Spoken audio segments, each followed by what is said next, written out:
fellow professionals, and thanks, madam, for that brief introduction. My topic for today is management and leadership skills for IPs. I mean, most of us who are there, I can see some of the names are quite familiar names.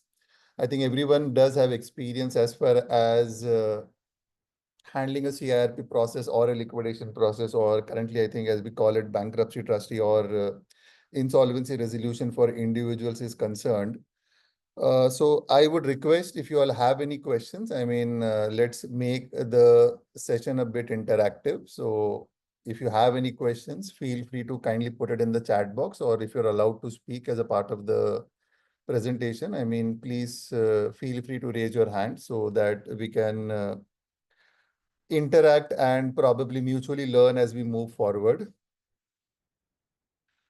So I believe this is the last session as far as this series, which has been conducted by the ICSI IPA is concerned. And the topic is also quite interesting. The topic does not have per se material, but more of experiences that I would share. Of course, I've made a presentation for it, but these are largely experiences that I would share in my journey as an insolvency professional. I was fortunate to be amongst one of the first few IPs to have been registered with the IBBI in February of 2017. And since then, I have handled quite a few IBC cases, both in my capacity as IRP, RP liquidator, and have quite managed quite a few assignments, large number of COCs, and have been fortunate that till today, of course, the bank stakeholders do trust as far as skills are concerned.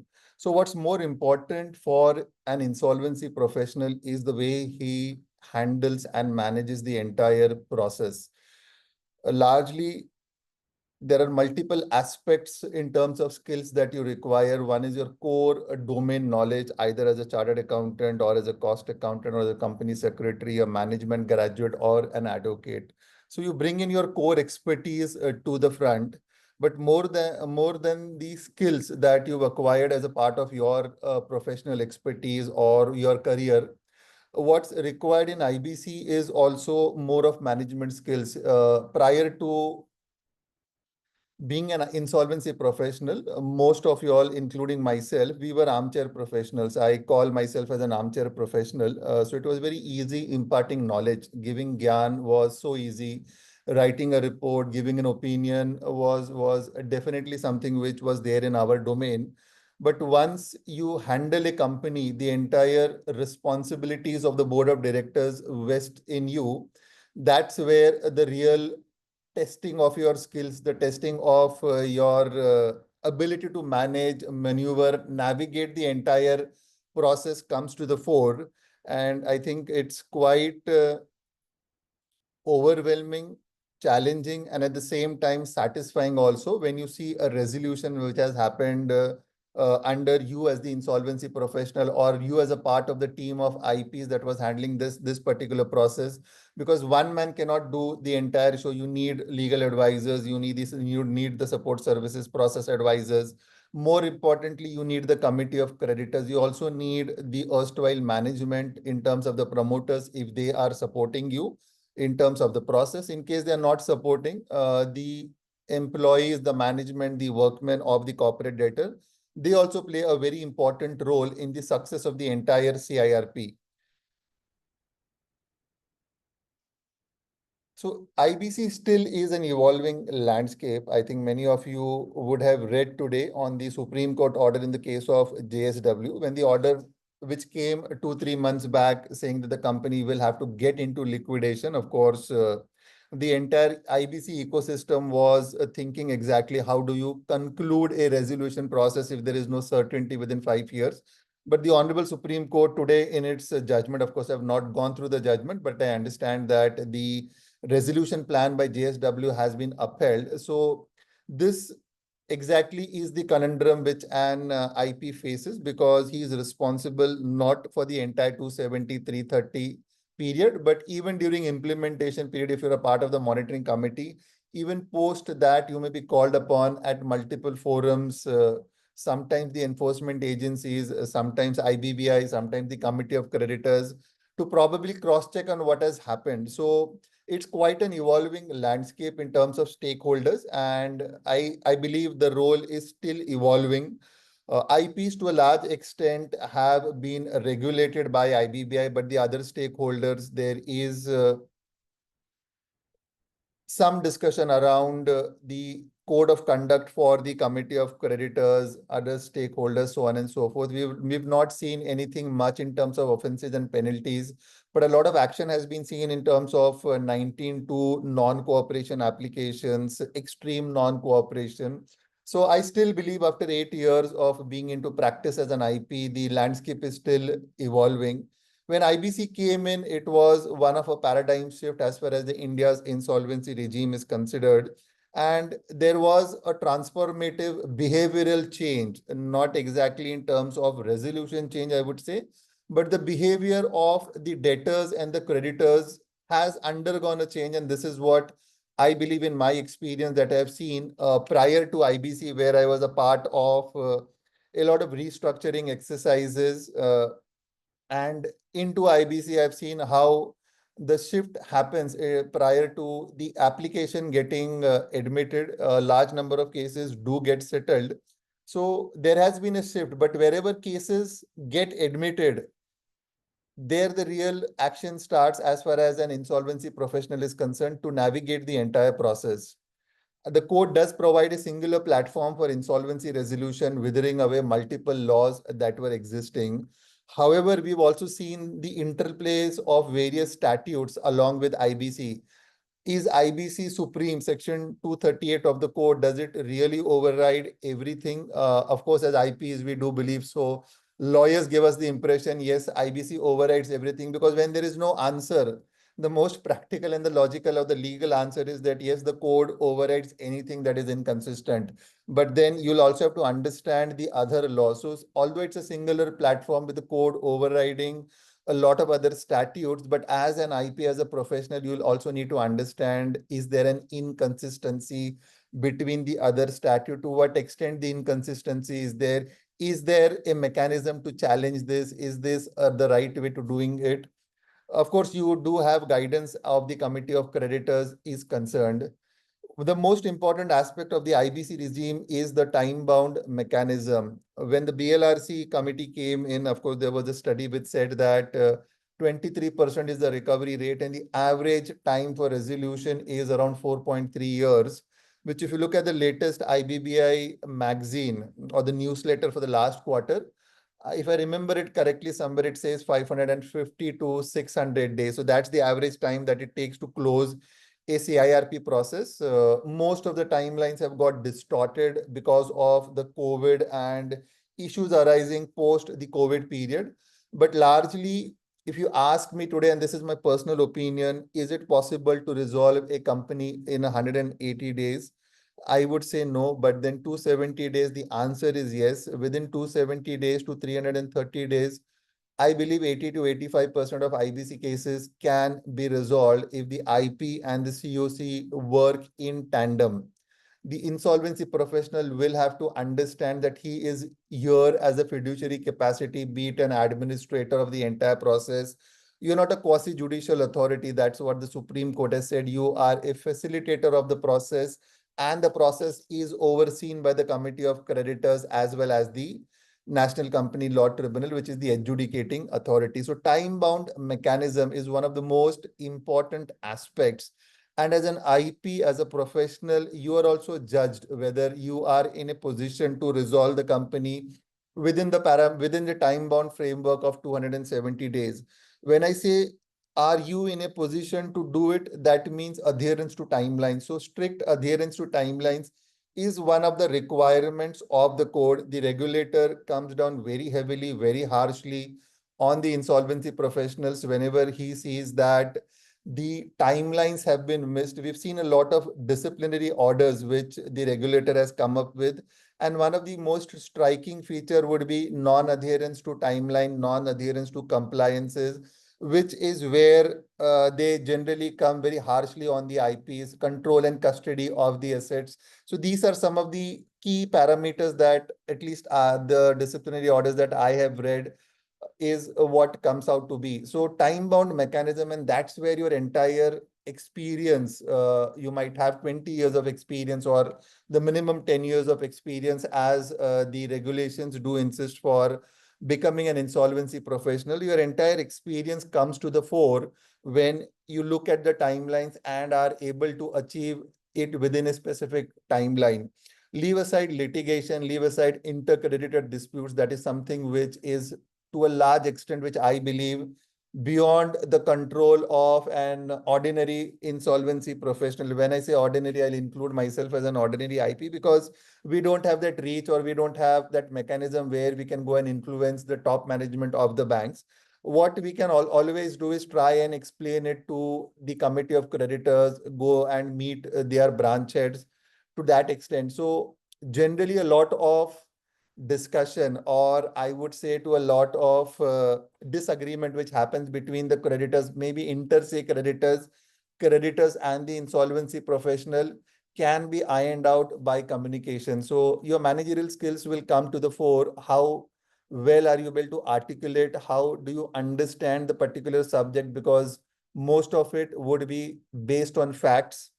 And how do you also supplement your views along with the legal provisions of the code, the applicable regulations, as well as jurisprudence. So once you have the hold as far as the code is concerned, the legal judicial precedents are concerned, the facts of the matter, and how this matter will have to be resolved amicably is what you'll have to see.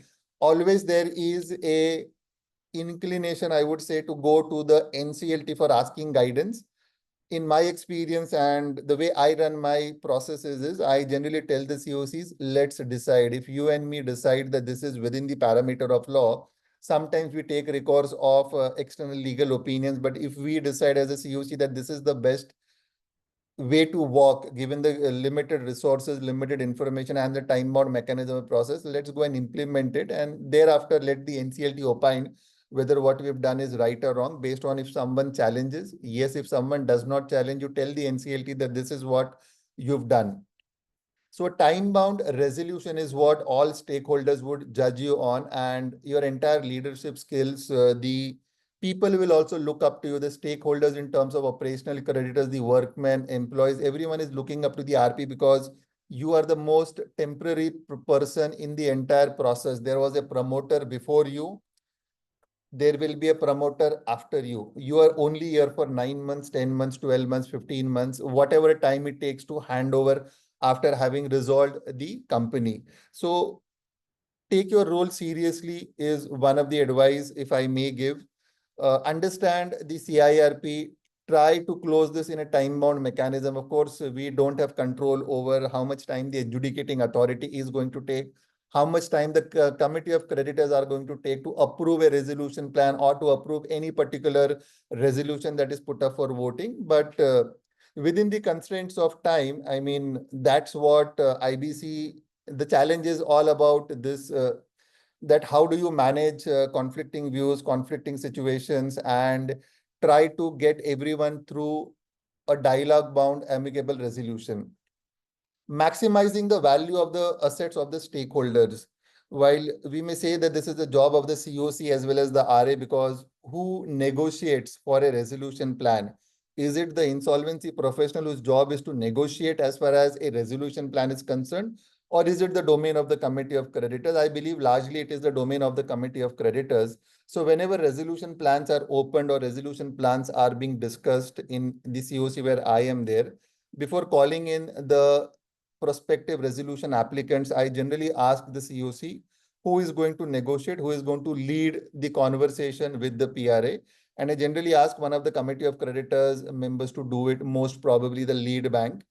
Eventually, 99% of my cases, they say, why don't you speak and you start and then we will supplement. So it's always better to tell the COC that kindly take the lead in negotiation. If you start negotiating, in my view, I mean, that's not something which should be done by an insolvency professional without the approval of the committee of creditors. What you can always do is give them talking points, give them value maximization points, say that, okay, this would be something that they would raise and this is the answer to this.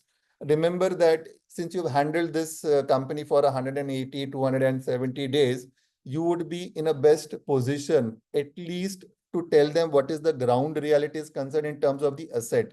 Because any PRA who comes in would try to run down the asset. Your job is to supplement the views that the company does have. Of course, there are strengths, there are weaknesses also. But the strength is something that you will have to bring to the fore and try to see where the value pockets are. So maximizing the value of the asset of the stakeholder is one of the most important, I think, aspect of our job, because that's where how do you balance a PRA who's aggressive, who's trying to buy this in the minimum possible value. At the same time, you try and strengthen the committee of creditors who want to get the maximum value out of these assets. You will have ways and means of running a challenge mechanism, a Swiss auction, and intercept bidding process. But before you come to this process, how do you mitigate the concerns which the PRAs have? To give you an example, I'll also talk about it in detail in the coming slides. When you talk about maximizing, in a lot of companies, we've seen attachment by enforcement agencies, whether it is the CBI, EOW, or the Enforcement Directorate. Now, in a lot of cases, the PRAs do say that, okay, fine, I will give a discount because of the enforcement actions. So it's your job to point out section 32 of the code, saying that whenever this company gets resolved as an RP, I will ensure that I will file an application under section 32A asking for protection and relief to the incoming PRA, as long as he is in compliance with the requirements of section 32 of the code. So as long as that is there, I mean, we generally tell PRs that you please put in a condition saying that I will implement the plan once the uh, attachment is removed by the ED. So we file an application at the time of approval of the resolution plan. Sometimes we give it in writing to the PRA saying that this is the mode of operations or the modus operandi that I am going to do. Whatever is approved by the COC, there will be two applications filed with the NCLT. One is for approval of the resolution plan, and second is for removal of the attachment and protection under section 32 of the code. And in multiple cases that I've seen, that the NCLT, the adjudicating authority, passes both the orders at the same time, so that the plan gets implemented and the protection under section 32A comes in. Because section 32A protection arises on two things. One is approval of a resolution plan. Prior to that, you cannot go for removal of the attachment, is my understanding. And once a liquidation order is passed, so in both cases where you are going to be the liquidator or someone else is going to be the liquidator, but this company which is going into liquidation has an attachment, it is always better to file an application under 32A saying that upon passing of a liquidation order by the adjudicating authority, the adjudicating authority may also pass an order under section 32A so that the liquidator can sell the assets free of any attachment from any enforcement agencies. So your job as an IP is also to understand the legal nuances of the assets and assist the PRAs, because you generally we ask them, I mean, what is your issue? You list down your issues 1, 2, 3, 4, 5. So if there are some issues where we can resolve, where we can mitigate, then we get into a discussion with the committee of creditors and we try to resolve that. Balancing the interest of all the stakeholders. Now, you would say that this is probably the job of the code and the committee of creditors to understand that the interests of all the stakeholders are balanced. Now, you will also have to speak on behalf of those who are not present. In most of the committee of creditors meeting, the operational creditors, workmen, the statutory authorities, they are not present. So it is our job also to tell the COC that one of your job, you are also sitting in a fiduciary capacity on behalf of the entire stakeholders. So it's very important that you also look at payment to workmen, payment to employees, payment to statutory creditors, payment to operational creditors. So you also balance the interest of all the stakeholders. Only giving them the minimum liquidation value, which is nil in most of the cases, may not be the correct approach. So as an RP, you will have to voice out also the opinion so that the COC, when it is looking at a plan under section 30 subsection 4, also tries to balance the interest. So you have to make them aware that this is also one of your requirements. Don't look at your own recovery. You are sitting here as a committee of creditors. We understand that you are secured, but you will also have to look at the other stakeholders. Similarly, when the distribution happens, there may be a scenario where there are unsecured financial creditors who are unrelated parties. So it's also your duty to remind the COC that kindly protect the interest of the unsecured creditors. And at the same time, wherever unsecured creditors hold, there have been cases where I have seen in my COCs, unsecured creditors are 70-72%, and the secured creditors are hardly 25-30%. So you have to remind the unsecured creditors that even though you have majority, I mean, you cannot trample upon the right of secured creditors. So as an RP, you'll have to play all these balancing roles, not that you are pushing or you're giving a diktat, but you're advising, educating, or to some extent reminding them of their roles and responsibilities. The way they remind you of your roles of responsibility is also better to tell them. One of the last object of the code was orderly and easy exit wherever required. So this is more in terms of a promoter, in terms of an insolvency resolution of individuals. So as IPs, we have to equip ourselves with essential skills to excel in our roles under the IBC. We wear different hats as an interim resolution professional, and at every stage, your skill set, the way of looking at things would be different, because your role does change, and IRP's role is different as compared to an RP, as compared to a liquidator. So you'll have to understand your roles, and accordingly you'll have to look at the responsibilities that you have to do under the code. Any questions till now? Any questions? Any questions? Feel free to put it up in the chat box. I mean, you can also interject me. Otherwise, it will become a one-way street. It will become a monologue.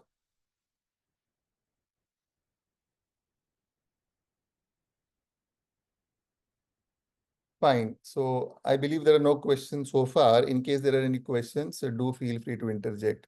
So I'll move on to the role of insolvency professional. I mean, as I've said that at every stage, when you're the IRP, your first job is to take control, custody of the assets. Your job is to issue a public announcement. Your job is to understand the business of the corporate debtor, understand the nuances around the business, what can stall the factory if it is operational. If the factory is not operational, you'll have to look at security and other aspects. You'll have to look at the costs which are being incurred by the company on a day-to-day basis.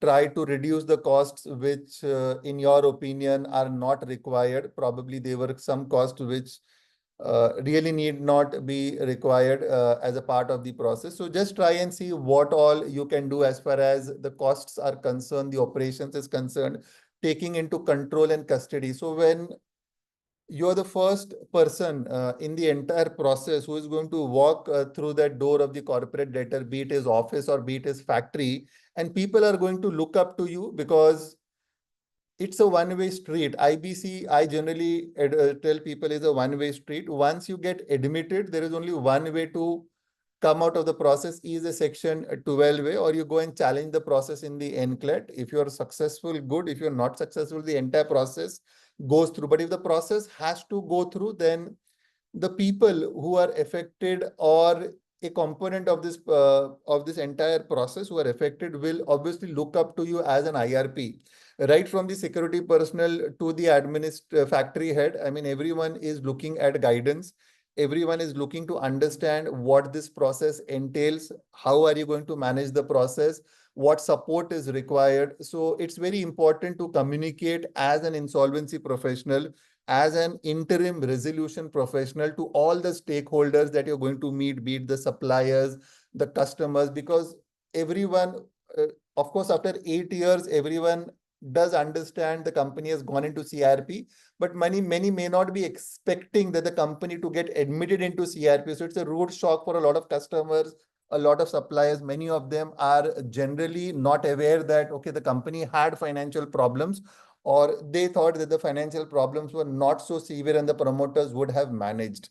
So managing the going concern operations as an interim resolution professional is a lot more challenging, is a lot more engaging, because you will need to spend time at the factory, at the office of the corporate debtor, trying to look at each and every component of the operations of the assets. And of course, as an IP under the law, you're supposed to do your preliminary task in terms of doing a panchanama of the assets, because you need to know what you've taken over, because you might have to hand this over to an RP, or you may become the RP and then hand this over to a liquidator or to a successful resolution applicant. So what you take is what you hand over.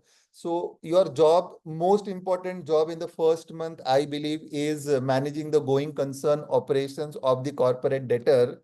And at the same time, as far as the process is concerned, committee of creditors, the correct committee of creditors is very important for the process to run in a very seamless manner.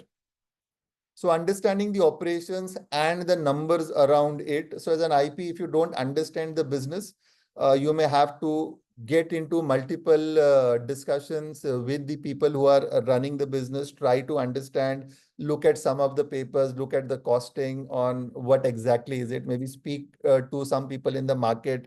If you have some clients who are into very similar industry, just to understand. So understanding is very important. Otherwise, it may become a lot challenging for you. The second is people skills. People skills is very important. As I've said, that you're the first person who's going to walk into that gate as an insolvency professional.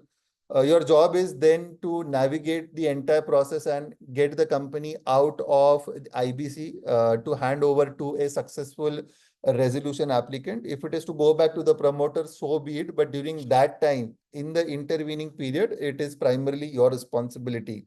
So people skills are very important, and to a large extent, it's based on trust. Because assuming if the factory is at a location where wherever it is, I mean, it may not be possible for you to daily go to the factory. You may have your people sitting over there, maybe twice a week, thrice a week, 7 days a week. It will all depend on what it demands as far as controlling the operations is concerned. So communication is very important. Trusting is also very important. You will have to trust people, because with an element or an air of uncertainty or mistrust, you cannot work for a period of 12 to 15 months with the same people.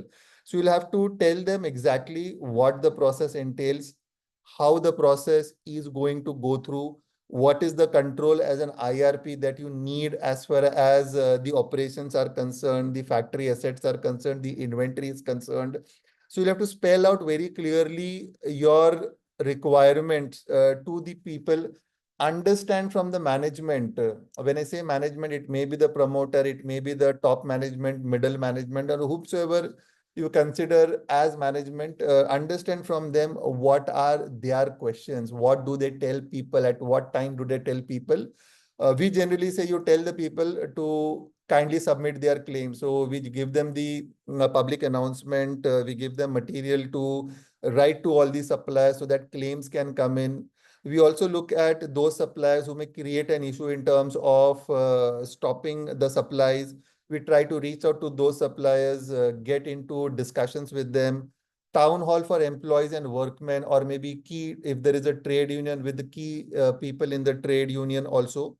So roles, responsibilities are very well spelled, expectations are set. So it's very important to set the entire expectation in the first month itself. So as an IRP, you have to be fearless to walk into a crowd of 50 to 100 people, maybe 400 people.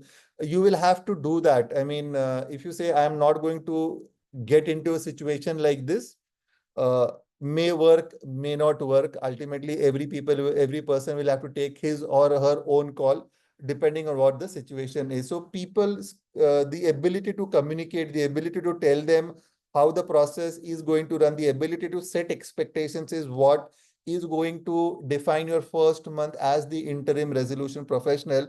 And to a large extent, your continuation as the RP, I believe, would also depend on what you've done in the first month. Navigating, engaging, delegating. As I've said, that if you're going to work for 12 to 15 months, or in some cases 2, 3, 4 years, because we've seen cases getting dragged on. So engaging and delegating of authority is also very important. So a lot of time, the factory head is going to ask you that, what am I supposed to do? What are my powers? So is there a delegation of authority within the organization? You may have to review it and probably say till further instructions, you may continue with the same delegation of authority.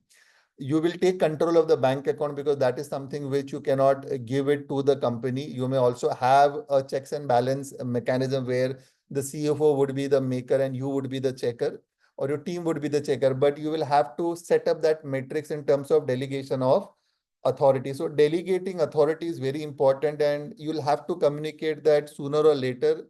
We both will have to trust each other. You will have to understand how we work. Every individual has a different way of managing, different way of working. So is the management. So an efficient coordination between you and the management, create those WhatsApp groups so that you get those daily information in terms of production, sales, recoveries, etc. So set some mechanism by which expectations are set. So navigating the process, navigating the entire business of the company, engaging with various stakeholders, as well as delegating authority is also very important for an IP's perspective, at least in the first month, because that sets the tone for the entire CIRP period. Managing the CIRP or the liquidation process. So you are a regulated entity as an insolvency professional. So there is an SOP generally that you would make based on your duties under the code and the regulations, be it in your role as an IRP, RP, or as a liquidator. So you have to manage the basic process timelines. If they say that the public announcement has to go within 3 days, it has to be 3 days. It cannot be 10 days. If the claims are to be received within 14 days, thereafter checked within, verified within 7 days, it will have to be there. Somehow or the other, you will have to manage. If you don't have information, you may always look at external sources of information, try to verify, because a lot of times we've seen that in the first 2-3 weeks, the company does not cooperate. So a committee of creditors is very important to be set. So you generally write to the creditors, get the information and verify their claim within the next 7 days and set up a committee of creditors. Once the committee of creditors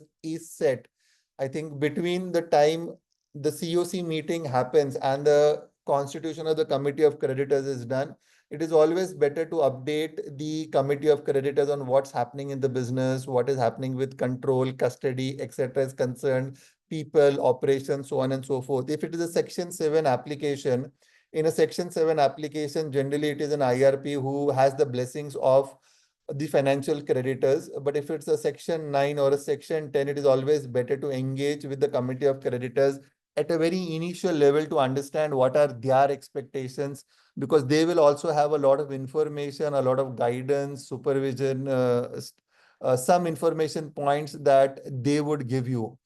If you don't have this information points from the management, sometimes the suppliers would give you, the employees would give you, the committee of creditors would give you. So it's always important that you engage with various stakeholders in the first 15 days to understand how are you going to navigate the entire 270 or 330 days of CIRP is concerned.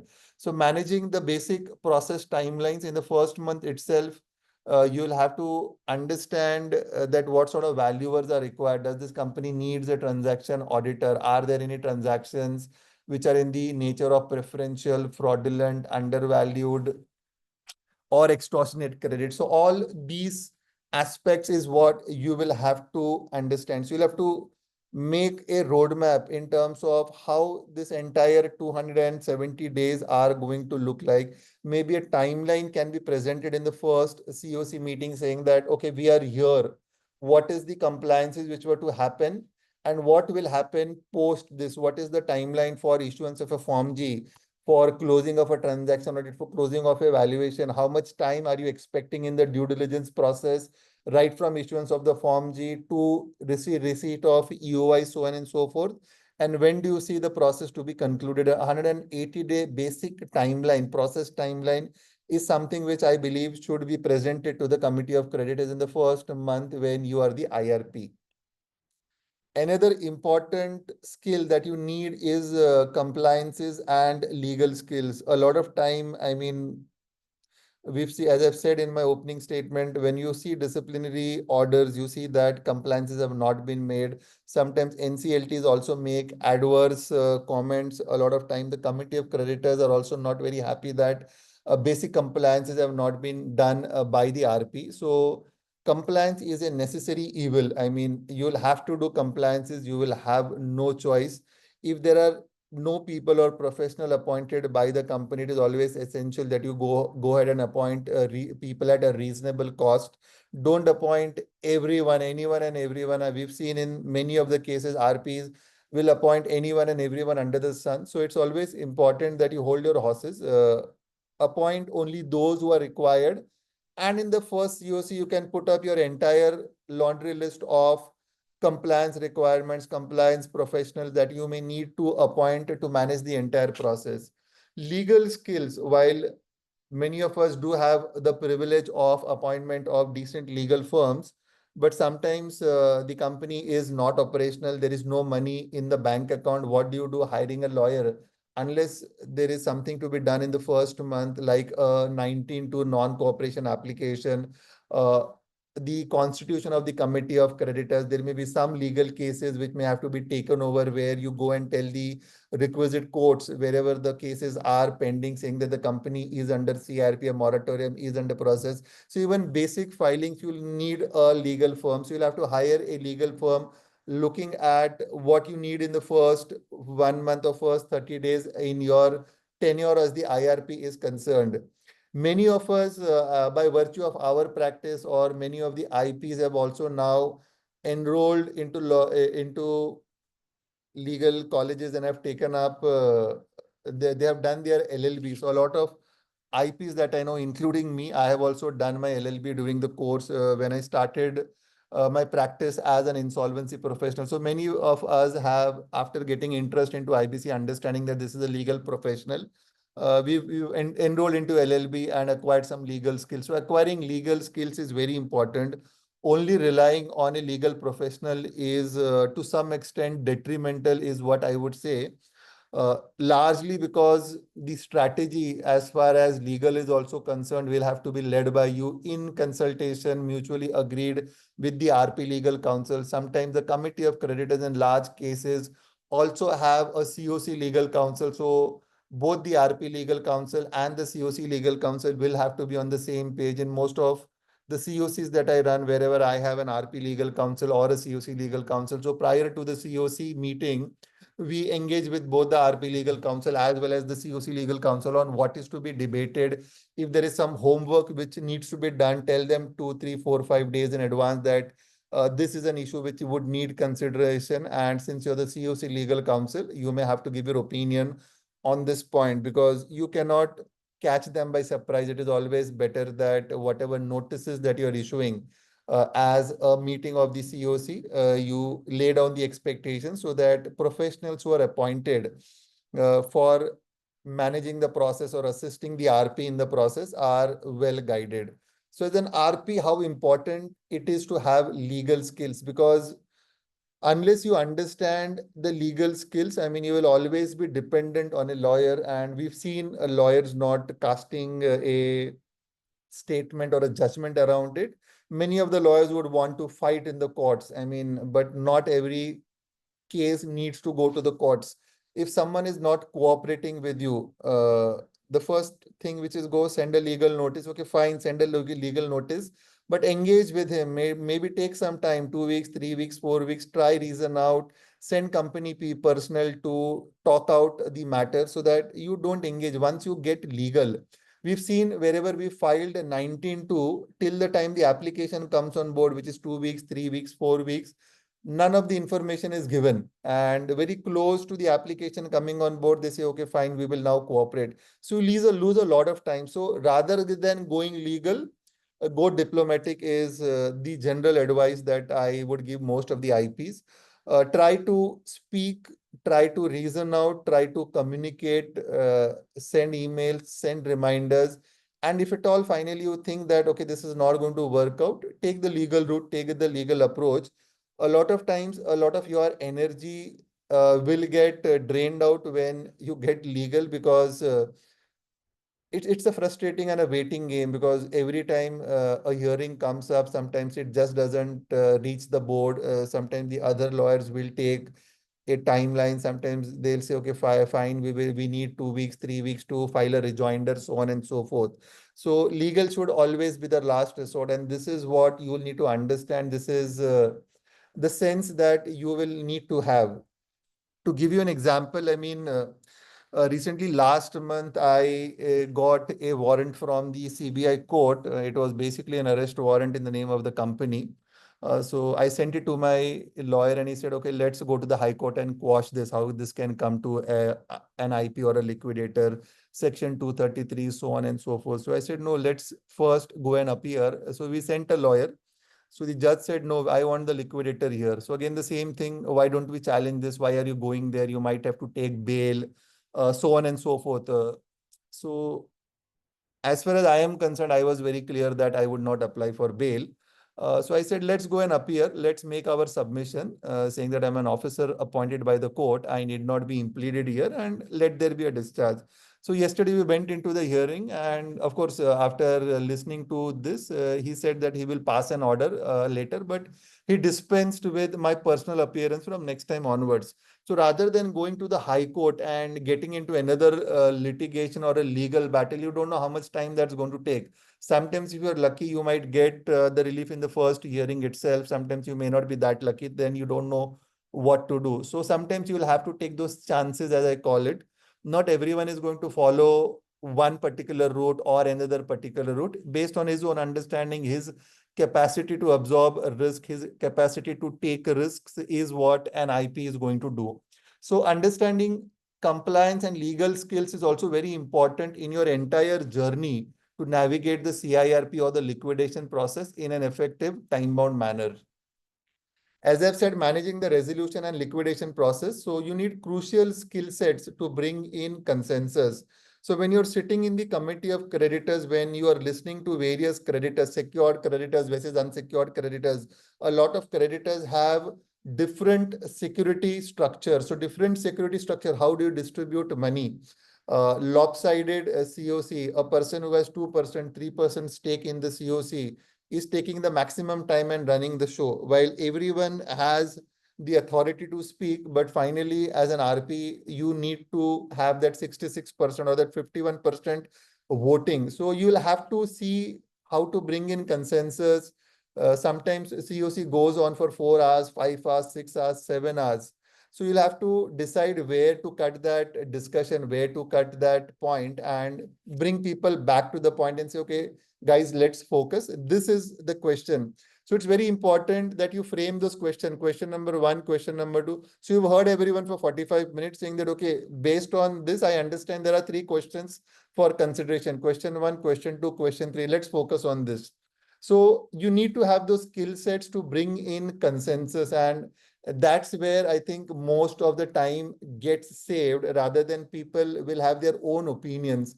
So you can always give your opinion. The opinion should not be forced as an insolvency professional, because your job is more of a facilitator. Your job is to facilitate the entire process. Tell the COC that we need to reach somewhere. We cannot just get tied up. If litigation has to happen, so be it. But let's answer some of these questions. So whenever litigation happens, the minutes of the meeting, what transpired in the COC is very important. So crucial skill sets are required to bring in consensus. In most of my seminars, I generally say that as an insolvency professional, while the COC is negotiating a resolution plan, you also need to play the role of an investment banker. You cannot be a mute spectator during the negotiation process. You'll have to really tell the COC which way do you think that they should go and what is it that they should avoid. So if you make your stand very clear, of course, you have no stand to make. You cannot say, okay, do this or do that. But you can always say that in my considered opinion, after understanding everything, this seems to be a better outcome if this is acceptable to all the members. It is very important that when you run a COC, you don't decide. They will decide. So you have to enable them to decide. And that is where I believe is the skill in terms of bringing consensus. So when a COC is largely seen taking a decision, when the members feel empowered that, okay, No one is forcing a decision on me. We have discussed everything threadbare, looked at various aspects, and now we are taking a considered decision. The COC, then you will have 100% approval for whatever voting agenda item that you put. The moment you force it on someone, he is going to abstain or he is going to reject. So people who are going to reject or abstain, it is better to give them a voice and try to understand what exactly is the issue. So investment banking and negotiation skills are also very important when you introduce a PRA into the system, challenge mechanism, how to do it, what to do it. Uh, is there a manual intervention required? Are there sites which do? So to give you an example now, I'll quote a live example. One of my cases where we had done a cluster-based resolution, there were two PRAs who were there in the fray. One PRA gave an X amount, the other PRA gave 5 times that amount, and one of the PRAs was really non-responsive till the time we put up the resolution plan to vote. Once we put to the resolution plan to vote, he came up and said, okay, I am willing to give whatever the earlier guy gave plus 10 crores. Now, then we called for a COC saying that, okay, fine, we have put up the resolution plans to vote, but here is the other PRA whom we had declared non-responsive. He's come up saying that he's willing to give 10 crores more. So the COC decided that, okay, fine, we would want to give him time. But during this time, he went to NCLT and the NCLT also put the ball back into the COC's court. And the bidder whose plan was under voting said that, okay, you will have to outvote me. You just cannot cancel the voting. So he also went into litigation that reached to NCLT, that reached to NCLAT. And finally, the NCLT and the NCLAT said, okay, fine, it is within the domain of the COC on how the negotiation process is to run.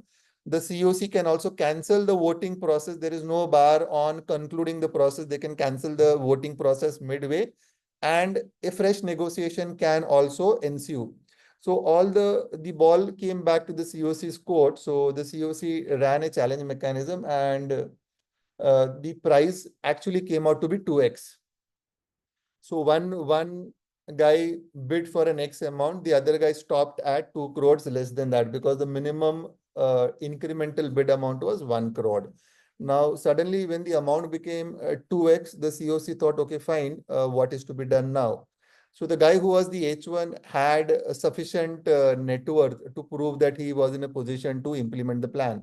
The other guy who was H2 had no source of fund. So we told the COC it's important to look at the source of fund. Look at the letter that he has given to you. I mean, this is just a letter. Tomorrow, there is nothing that you can do with this letter. So there was a discussion, but the COC felt, based on the request of the H2 guy, that one more challenge mechanism is required. So I said, fair enough, you can do a second challenge mechanism. You can do third, fourth, fifth, eighth, 10th. But please keep in mind the source of fund, because unless there are source of funds which are backing this guy, any number that he puts on the table is he will not be in a position to implement. So the COC said, okay, fine, let's look at it at an appropriate time.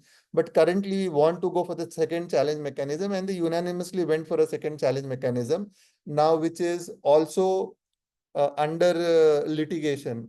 So committee of creditors will also have to understand, and that's what we told them, that are you happy with this value? So they said, yes, we are happy with this value. Then why go in for a second challenge mechanism? It is like when you put up a property for auction under SURFACE and there is a bidder who has come out as the H1 or the highest bidder. Do you cancel that and go for one more auction? They said no. But to give them credit under SURFACE, you set the minimum price, the reserve price is set by you. In an IBC process, it's a value discovery process, and a value discovery process, you can negotiate n number of times. But as long as you are happy with the number, it's always better to close it at that. Now, not that I wanted the COC not to do a second challenge mechanism, but I wanted them to be aware that there is a litigation risk. For the last 3 months, now we're in a litigation again, and probably it might go on for another 6-8 months. So as an insolvency professional, it's very important to bring the pros and the cons in the process to the benefit of the COC. This is a large COC where we have 24 COC members. Next is vetting of the resolution plan to bring in certainty in the outcome of the process. So as an RP, your job is to look at compliances, whether the plan is compliant in accordance with section 30 subsection 2, and I think regulation 38 of the CRP regulations. Now you also get a legal report. Generally in our cases, we provide a compliance report and RP compliance certificate on each of the resolution plans saying that why or why not it is non-compliant. So we give a detailed report in the form of an RP certificate saying that, okay, this plan is compliant, you can go ahead and vote. When you are discussing the resolution plans and trying to do the vetting of the resolution plan, you will also have to look at some of the issues around the resolution plan tomorrow, which may hamper or which has to be brought to the notice of the COC. So all such issues which hamper an effective resolution or are negotiation points, your job is to bring it to the attention. So there is certainty in the outcome of the process, because what you want is not litigation. What you want is certainty in the outcome of the process.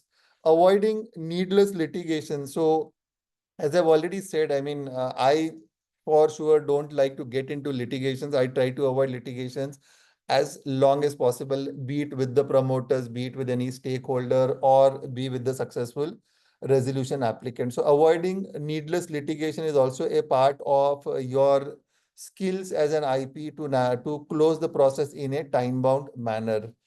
Ensuring quick disposal of assets or claims in a liquidation process. So when you are the liquidator, your job is also to ensure that you quickly dispose of the assets. You don't sit on the assets for a long time. So this is also more of a marketing skill that you need, because as a liquidator, your job is to sell. It is just not to give a public auction noticing, okay, I have given a public auction notice. I have uploaded it on the IBBI website. I have uploaded it in the eBikre website. Okay, people will look there and come, but you may also have to keep handy a list of prospects whom you think that this should go to, people in the same industry, people around that area where the property of the corporate debtor is situated. So it's where you can also go out to brokers, agents, tell them very clearly that you can market this, but I am not going to pay because I have no provision to pay any brokerage or marketing cost unless the COC wants me to do so. So ensuring quick disposal of asset, you also have to behave like a salesman when it comes to liquidation. You cannot tell the success you cannot tell the bidders or the interested parties that do your own due diligence. It is very important for you to explain the property, tell that, okay, these are the issues in the property. You will say, why tell the issues? Why tell the issues? Because you are an IP, right? You don't have stake in the business. You also don't want to cheat anyone or probably misrepresent or misguide anyone. So whatever you think and all such information will also have to be put in the data room, because tomorrow, if there is a litigation or if there is some onerous burden on the property that you have not disclosed, you will be subject to judicial and regulatory scrutiny. So ensuring quick disposal of assets would mean you make an investment teaser, pros, cons. So you'll have to behave like a salesman or as a marketing guy so that you assist people in doing due diligence, answer most of their questions in the first interaction itself, so that they don't come back asking, okay, what is it this? So if you answer 80 to 90 or 95% of their queries in the first meeting itself, their confidence to look at the asset changes. So the confidence is what is required, because there are not many buyers in a surface with the banks or in a liquidation process. Of course, a lot of people do know now that under liquidation you get one of the cleanest asset that is possible.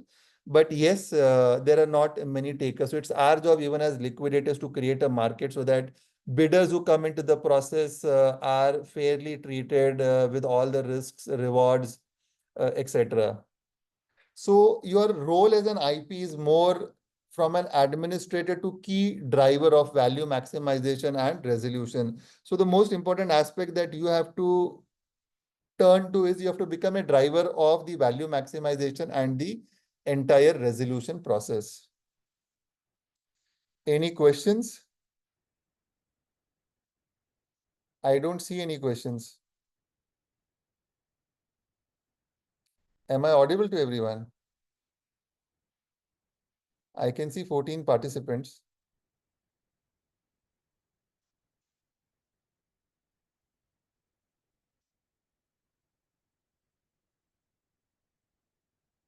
It's becoming, I mean, if I'll appreciate if it's a two-way communication. Otherwise, I'll have to. It's a 3-hour session. So if you have any questions, please feel free. I'll try to answer it to the best of my ability.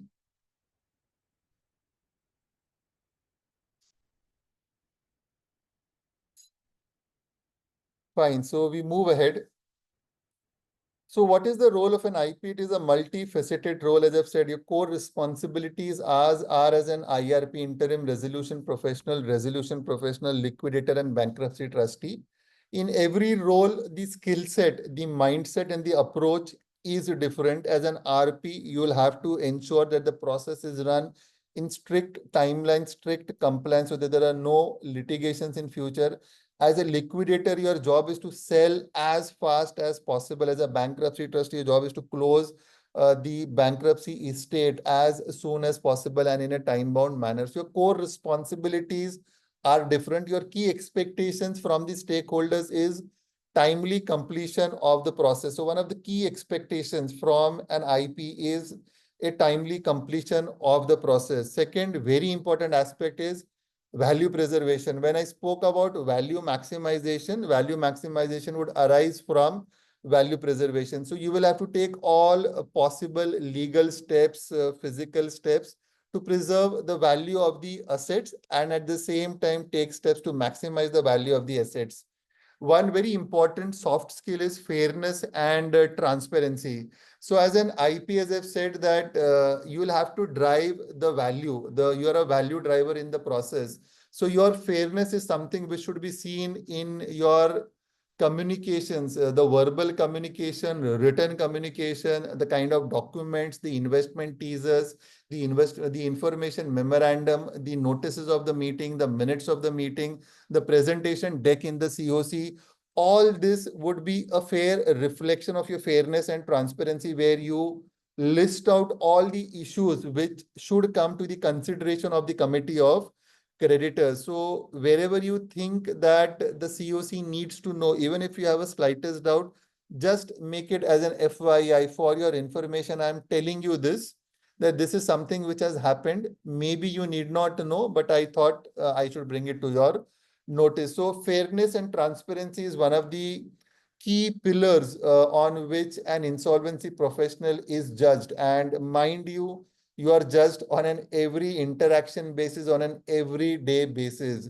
You are as good as you are as yesterday. I mean, tomorrow an allegation may come. Tomorrow a show cause notice may get issued by the IBB. Tomorrow a creditor may not like a particular decision that you have done. Tomorrow a promoter may come after you. So you don't know what will happen tomorrow. So you are as good as your last day. So fairness and transparency, because you are being judged every day. You will say, why am I the only person? Because you have got a lot of powers. Along with powers comes a lot of responsibility. A lot of people look up to you. So it's your job to complete the entire process in a time-bound manner, give proper answers to queries if at all they have been raised by stakeholders. A lot of workmen, trade union guys, government authorities. I think I have spoken to a lot of government authorities and they say, I mean, sir, one thing that we have, our issues with the IPs is that the IPs do not communicate, they do not reply to our emails. While I tell them that I have seen in a lot of my own cases, sir, I've replied to emails, but after 2 months, the original email comes back saying that you have not yet responded. So I'm saying, sir, it is both ways. It may have happened that the particular IP or an RP would have responded because you all have a very common email ID. It may have got lost in the communications.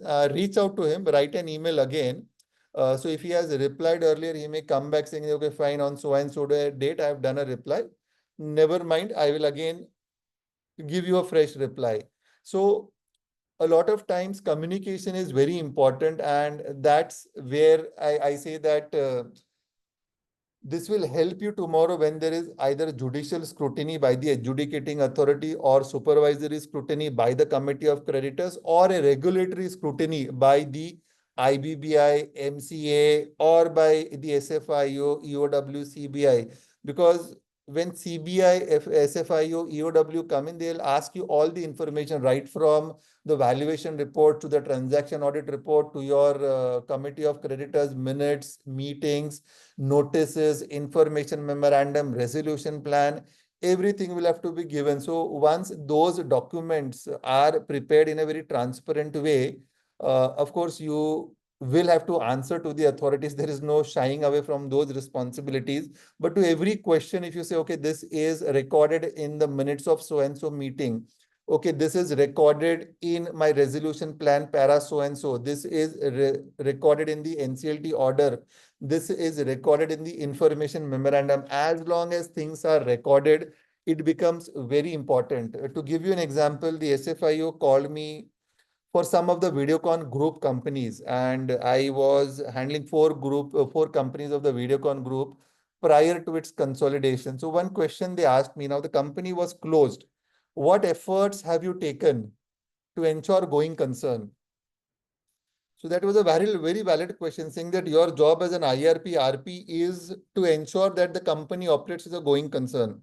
So luckily in this case, what we had done is, since there were some employees on rolls of two of these companies were manufacturing entities, two of them were investment companies. So for the investment companies, there was no question, but as far as the manufacturing companies were there, we had made those proposals to restart operations, payment of salaries. We had made that budget for 6 months, told the COC that we would need funding. COC also said you can go externally and raise funding. So all those efforts to restart the business operations were there in the minutes of the meeting. So sometimes you will feel, why is an SFIO asking it? I mean, what does he want? His job is not to see what the IP has done. But sometimes they'll ask you questions probably which are, I would say, out of syllabus questions. But fair enough. I mean, you will have to cooperate, you will have to respond, you will have to reply. Sometimes they would also grill you on the transaction audit, saying that why have you not seen X or why have you not seen Y? A simple answer saying that, oh, I appointed a transaction auditor is not sufficient, because a transaction auditor is supposed to give you information, a report. That report thereafter is the opinion of the RP, which has to be filed. So you will have to make all those documents available, saying that, okay, fine, I have seen these things. I may not have seen 10 documents, fair enough. I'm human at the end of the day. I may not have seen an X note to the account. I may have missed it, but I have seen a lot of things when I have come to an opinion as far as this is concerned. So fairness and transparency is also one of the hallmarks of our professionals. And at the same time, adherence to legal framework. As long as you are in a legally strong position, when you have documented everything, you have minutized everything, it comes in quite handy for any supervisory, regulatory, or judicial scrutiny.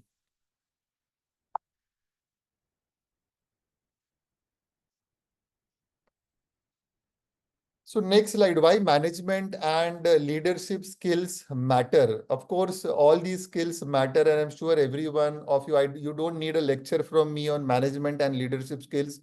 You are a manager and leader in your own respect.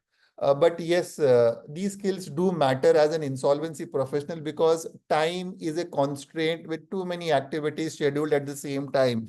And in every amendment to the regulations of the CIRP or the liquidation or anything, some or the other activity has always been, I would say, put upon the RP. So every new regulation that you see, okay, see, RP is supposed to file this, RP is supposed to do this. So every time a new amendment comes in, whether it is the code or it is the regulations, there are so many activities which are cast upon by the RP. So I generally read through most of the CIRP regulations to see what all additional activities that have been cast upon me, and how my life has been made simpler, because time is a constraint with too many activities scheduled at the same time. So here you're doing a going concern operation, which is a parallel operation. Payments have to be made. You'll have to look at the inventories, management calls, some supply troubling, workmen, union strikes, payments not made on time, because everyone is unpaid. So time is a constraint, and you might be handling multiple assignments. Sometimes your team is a constraint. Sometimes too many activities come within a short span of time. So Time is obviously a constraint. 24 hours is not enough for everyone, but we have to make good in 24 hours. And at the same time, you have to balance your personal and family life also.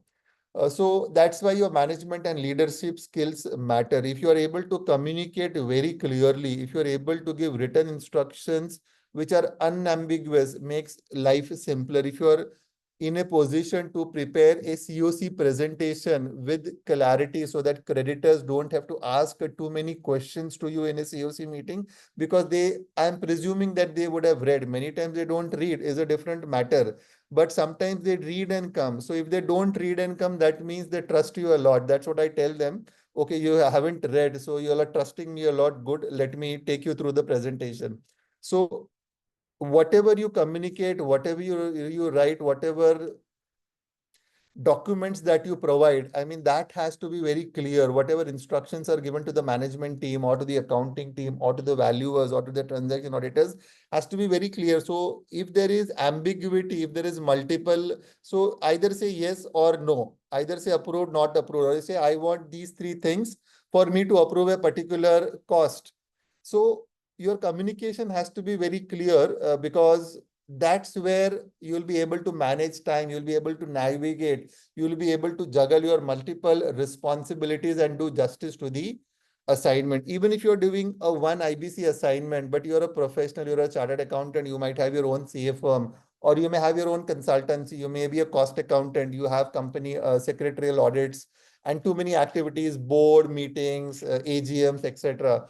So everyone has some or the other activity to do along with IBC. A lot of people like me are 24/7 doing IBC. We don't do anything else. So all our time, effort, energy, resources are put for handling the assignments. Next, everyone is unpaid, including delayed payments to professionals appointed for the process. I can understand a workman coming and saying, okay, साहब payment नहीं हुआ कब करोगे? The union leader pressurizing you to make payment, make part payments. Supplier saying that, okay, fine, I have agreed for a back-to-back payment, but this is taking too much of time. I have too much working capital constraints. Kindly make some payment. Everyone is unpaid, including the valuer that you appointed. Sometimes the public notice that you give in the newspaper, the Form G, multiple time Form Gs are issued. These vendors also remain unpaid. So that's a challenge. I mean, you'll have to explain everyone. And this is where your leadership skills also matter. They'll have to be convinced that, okay, he's going to make my payment as soon as he's going to get it. So again, communication as far as so various stakeholders are concerned is also very important aspect. We generally do town halls in most of our CRP cases with the workmen or the employees so that they know what's happened. So every 2-3 months, if you do this, sometimes you don't do this for 6-8 months because going there itself is a hassle because everyone will come and ghirav you. So it all depends if people are willing to listen, if people are willing to understand your constraints, then it becomes very easy to communicate. Otherwise, you put up notices on the notice board communicating a particular thing. If your CIRP has stretched for 15 months, 18 months, 2 years, a timely update on the notice board of the corporate debtor or the factory helps people understand, okay, TK, as per the RP, there is some litigation which is going on, which he expects within 3 to 6 months. And thereafter, the resolution plan process may take another 3 months before we go to NCLT. So giving some timelines, giving some roadmap also helps so that these people, I mean, at the end of the day, people just need a shoulder. A lot of people come and they vent out their anger, they vent out their frustration, and you keep on wondering, why me? I have not taken your money. But I mean, that's how human nature is. So very delicately, you'll have to understand where that person is coming from. To give you an example, I am the RP of a company where we have approximately 4,500 fixed deposit holders. Now, these are small people. Someone has invested 50,000, someone has invested in a lifelong savings, pension, provident fund, everything 12 to 15 lakh rupees is what they've invested. Senior citizens, homemakers, security guards, a lot of people have invested. So many of these reach out to me. Of course, it's physically not possible. So we have basically give them, when I took over as the RP, in this case, I was not the IRP. We reached out to everyone once again to submit their claims. We listed out an FAQ, put it on the website of the company, sent it to the authorized representative who was appointed for the FD holders. We gave them a dedicated number saying that, okay, if you have an issue, call this number. Someone will help you in filing a claim, understanding the process. But then, I mean, if you have 4,500 people, a lot of a time goes. So periodic communication. So we've told, so the AR also in this case has started taking periodic meetings before every COC meeting, explaining the process, because these are laymen and these are common people who may not understand a legal process. So your job is to then set into motion a machinery which will give periodic communication and update, because everyone is unpaid and even you as an RP are unpaid at so many times. We've seen a lot of these home buyers, FD holders sometimes saying, okay, the RP is being paid on a month-on-month basis. The lawyers are being paid. Why are we not being paid? We have to tell them that this is a moratorium. Everyone's payment will only come towards the end of the process. And the RP also has to run his own house and his own office.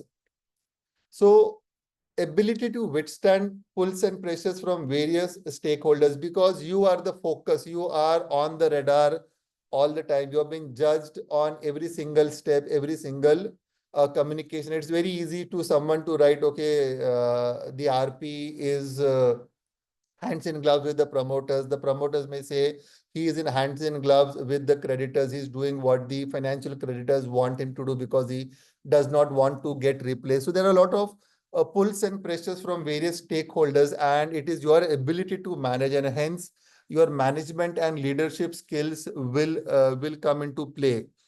We've had instances where the carrying and forwarding agents, if you know a CNF agent, he basically handles your entire customs. Sometimes they pay the freight, they pay the insurance, etc. So they might have paid 1 crore rupees only for a couple of lakh rupees as fees. Sometimes it is in thousands only.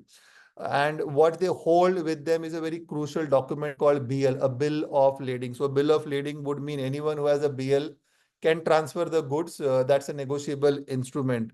So we had a company where almost 30 crores worth of our material was stuck right at the initiation when I became the IRP. A lot of speaking, writing letters, threatening to initiate legal consequences, they threatening to sell off my material and recover their money.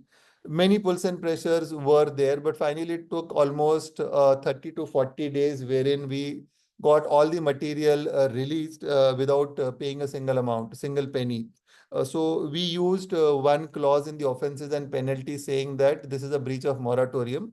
I believe it is either 68 or 73 or 72 something. One of the clauses we use saying that if you do this, I will go after you.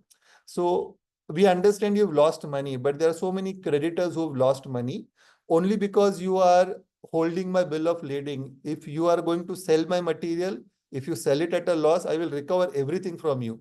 So sometimes you'll have to be tough, sometimes you'll have to be soft. So it all depends on how you manage. No one fixed criteria for managing a situation. Sometimes you manage it very well. Sometimes you just are not able to manage. People come, shout, create a ruckus.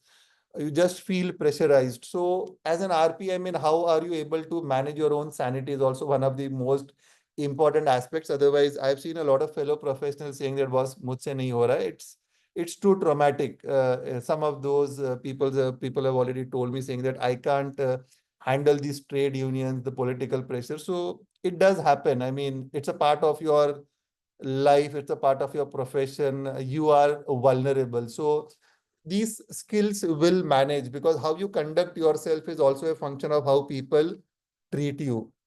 So IP is the focus of attention. You're on the radar. You're accountable to multiple stakeholders in the process. The COC says, okay, you're responsible for getting my money. The operational creditors would say, okay, I believe, sir, you will be able to get 100% of my dues. He also knows what is the law. I also know what is the law. I mean, what do I tell him? I can only tell him that, sir, you take legal advice, but this is a process. I mean, whatever happens will happen as far as the legal process is concerned within the four boundaries, within the four walls of the law is what will finally happen, and what would happen would be fairly and transparently to everyone. No one would be given an unfair treatment. Committee of creditors. Now, to managing COC, I believe everyone would have their own personal story of how to deal with a committee of creditors. And yes, I mean, many a times it is an enigma at times. We've done in some cases 30 COCs, 40 COCs for a particular thing, and nothing has happened. Not even a single raised voice by the COC, but sometimes in two, three COCs, we see the COC and the RP fighting with each other because there are disconnects. So committee of creditors, you don't know which way the COC is going to lean upon. Uh, and everyone has their own job. He'll say at the end of the day, sir, I am working for my bank. I will see what is best for my bank. I will not see what the law says, because if I have a right, I would want to exercise it. I would want to enforce it. But then you don't have the voting share, and how do you manage? Otherwise it gets into liquidation is again another painful process. A recovery today versus a recovery 1 year for today, 2 years from tomorrow, I don't know. I mean, that's what, as a call you'll have to take, sir, is what we generally tell them. So it's always better. They also understand it's more of posturing rather than anything. Many of the times we've seen that people will just that it's posturing. I mean, they'll say they'll not yield, but ultimately everyone yields. And I have seen the committee of creditors, sometimes you have to leave them on their own. I generally advise them on contentious issues, please call a JLM, please call a joint lenders meeting, because this is the best forum for them to come to a consensus. In a COC, sometimes there are financial creditors who are not a part of the JLM. So I advise them to call for a JLM, speak with each other in an informal manner, and then probably come to the COC with one decision or the other. And most of the times, I've seen 9 out of 10 times, they come up with a solution. So committee of creditors, I mean, commercially, you may feel loan, how have they given the loan? What have they seen? But I'll tell you, being an ex-banker, I mean, whenever the loan is given, in most of the cases, it's done in accordance with their process. But yes, monitoring is something which is very difficult even for banks to do. That's what I also understand. So not asking that them uncomfortable questions, questions which are not related to the CIRP. I've seen a lot of banks complaining that IPs are saying, sir, how did you give this loan? They also know how they gave their loan. Maybe some action, internal action is also being taken, but this is not something which is to be discussed or deliberated in a committee of creditors. So respecting the COC, they will respect you back, and don't get into a fight is what we generally see. In many of the cases that I have now replaced fellow professionals either as the liquidator or as the RP, I mean, the most common refrain is that they don't listen. So always try to listen to the other side, see what they want. Sometimes it may be difficult for you to understand where from what the COC is coming from. So most of the times I say I have that advantage of being a banker, so I understand their pain. So it's easier for them to talk with me because I understand a bit of banking, sanctioning, uh, drawing power, willful defaulter, so on and so forth. So it's for, so they also engage with you, try to understand, be always be a sounding board for them. A lot of times they'll call you and ask for advice on what to do in a particular COC. So it's try and build credibility, and that's where a lot of your skills will come into play. Now, another important aspect or point that I would want to stress upon is the IP's performance. I will not link it with the money. Money is one aside because that is a commercial negotiation which you will have with the committee of creditors. But your performance is also directly linked to the judicial time which is spent by the adjudicating authority for supervision of the process. The more number of cases that you file in the NCLT, you are going to waste your time. So it's always better that you save a judicial time.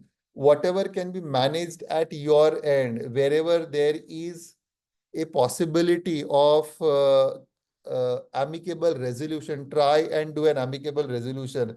But at the end of the day, if the COC instructs you, COC tells you no, Sir, please go and file an application with the adjudicating authority. Please go ahead and file an application with the adjudicating authority.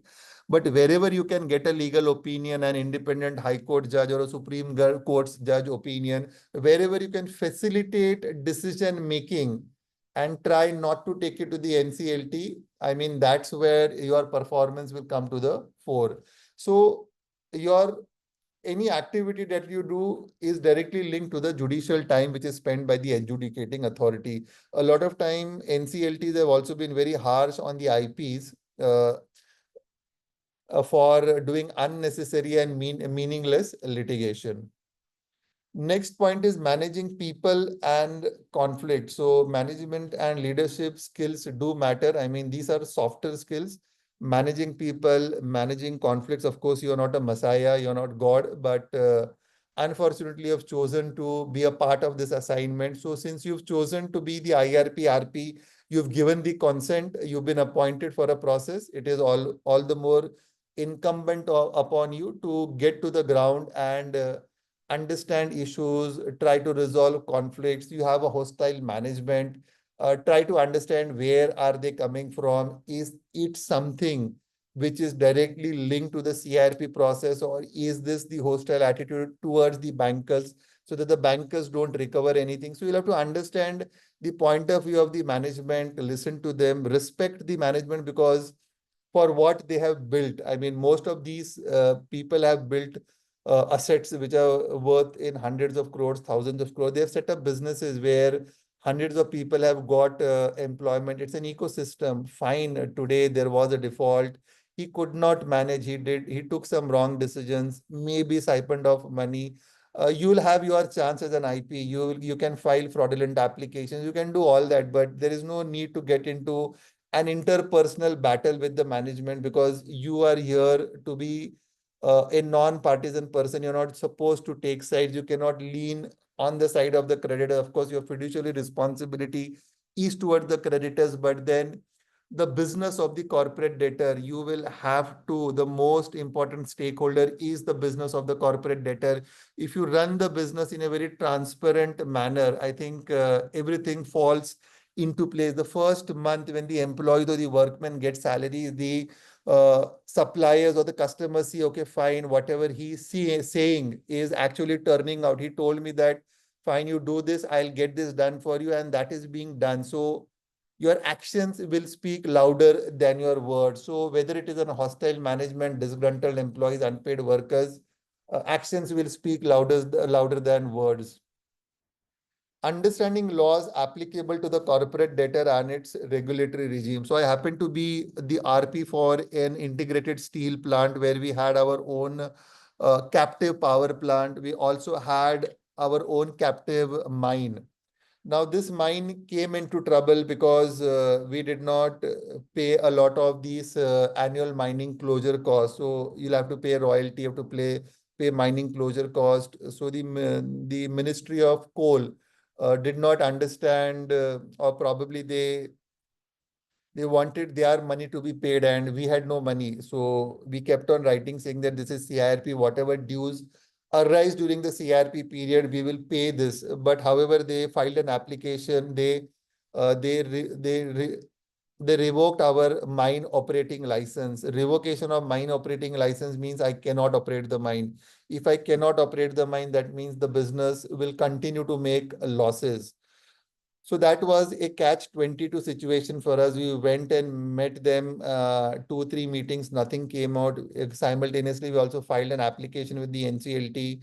The NCLT order, to our surprise, said that, okay, fine, revocation of mine license was one thing, but whatever was this mine closure cost, 14.5 crore, they said this is a social legislation and this will have to be paid. This is outside the liquidation estate in net. Now, this again caused a judicial issue where they said, okay, fine, tell us how this 15 crores will be paid. How would you protect our interest? So against this NCLT order, we had to file an application with the NCLAT. The NCLAT ruled in our favor, saying that these are operational dues. I mean, you cannot give it the color of a social legislation. It's a contractual due under a specific statute. So basis this, we had already agreed with the Ministry of Coal that we will not get into further litigation. NCLAT is the last litigation. We will not go to Supreme Court as a COC or as the RP. And they also did not go to the Supreme Court. So we somewhere managed, had it gone to the Supreme Court, it would have taken still more time. So understanding the laws, so you'll have to read the Mines and Mineral Development Act. Now, one important line which had come in the NCLT was if there is violation. So they had made some allegations saying that the coal is being sold in the open market. Of course, from the time that I came in, we did not operate the mine for a single day.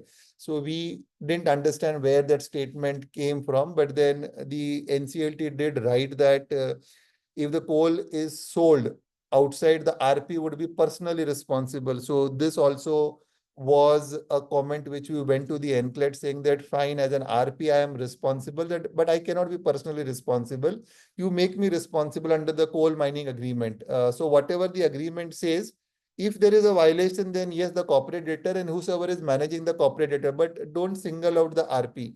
So the NCLAT understood that and they said, okay, fine, he would be responsible under applicable laws and the contract that he has entered into with. So understanding the local laws is very important and the regulatory regime of the corporate debtor.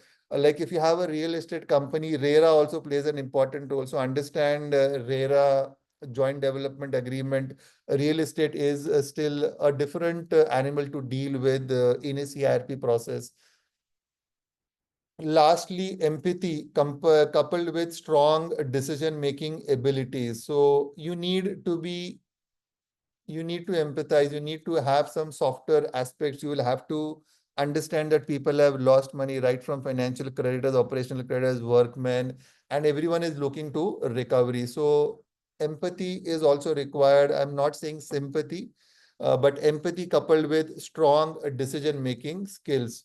So beyond your legal and financial acumen, these management and leadership skills are very critical for successful outcomes.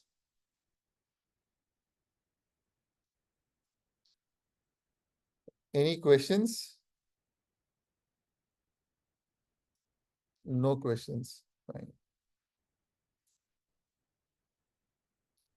So we are at around 4, 5. Can we take a 15-minute break, madam?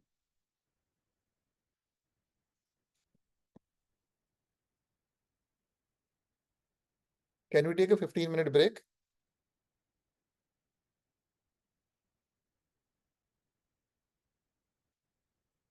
Finally, someone said yes, so at least someone is listening.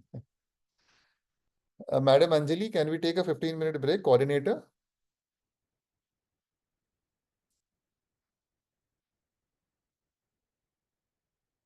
Fine, so we'll commence at 4:20. Thank you.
So we'll start again now.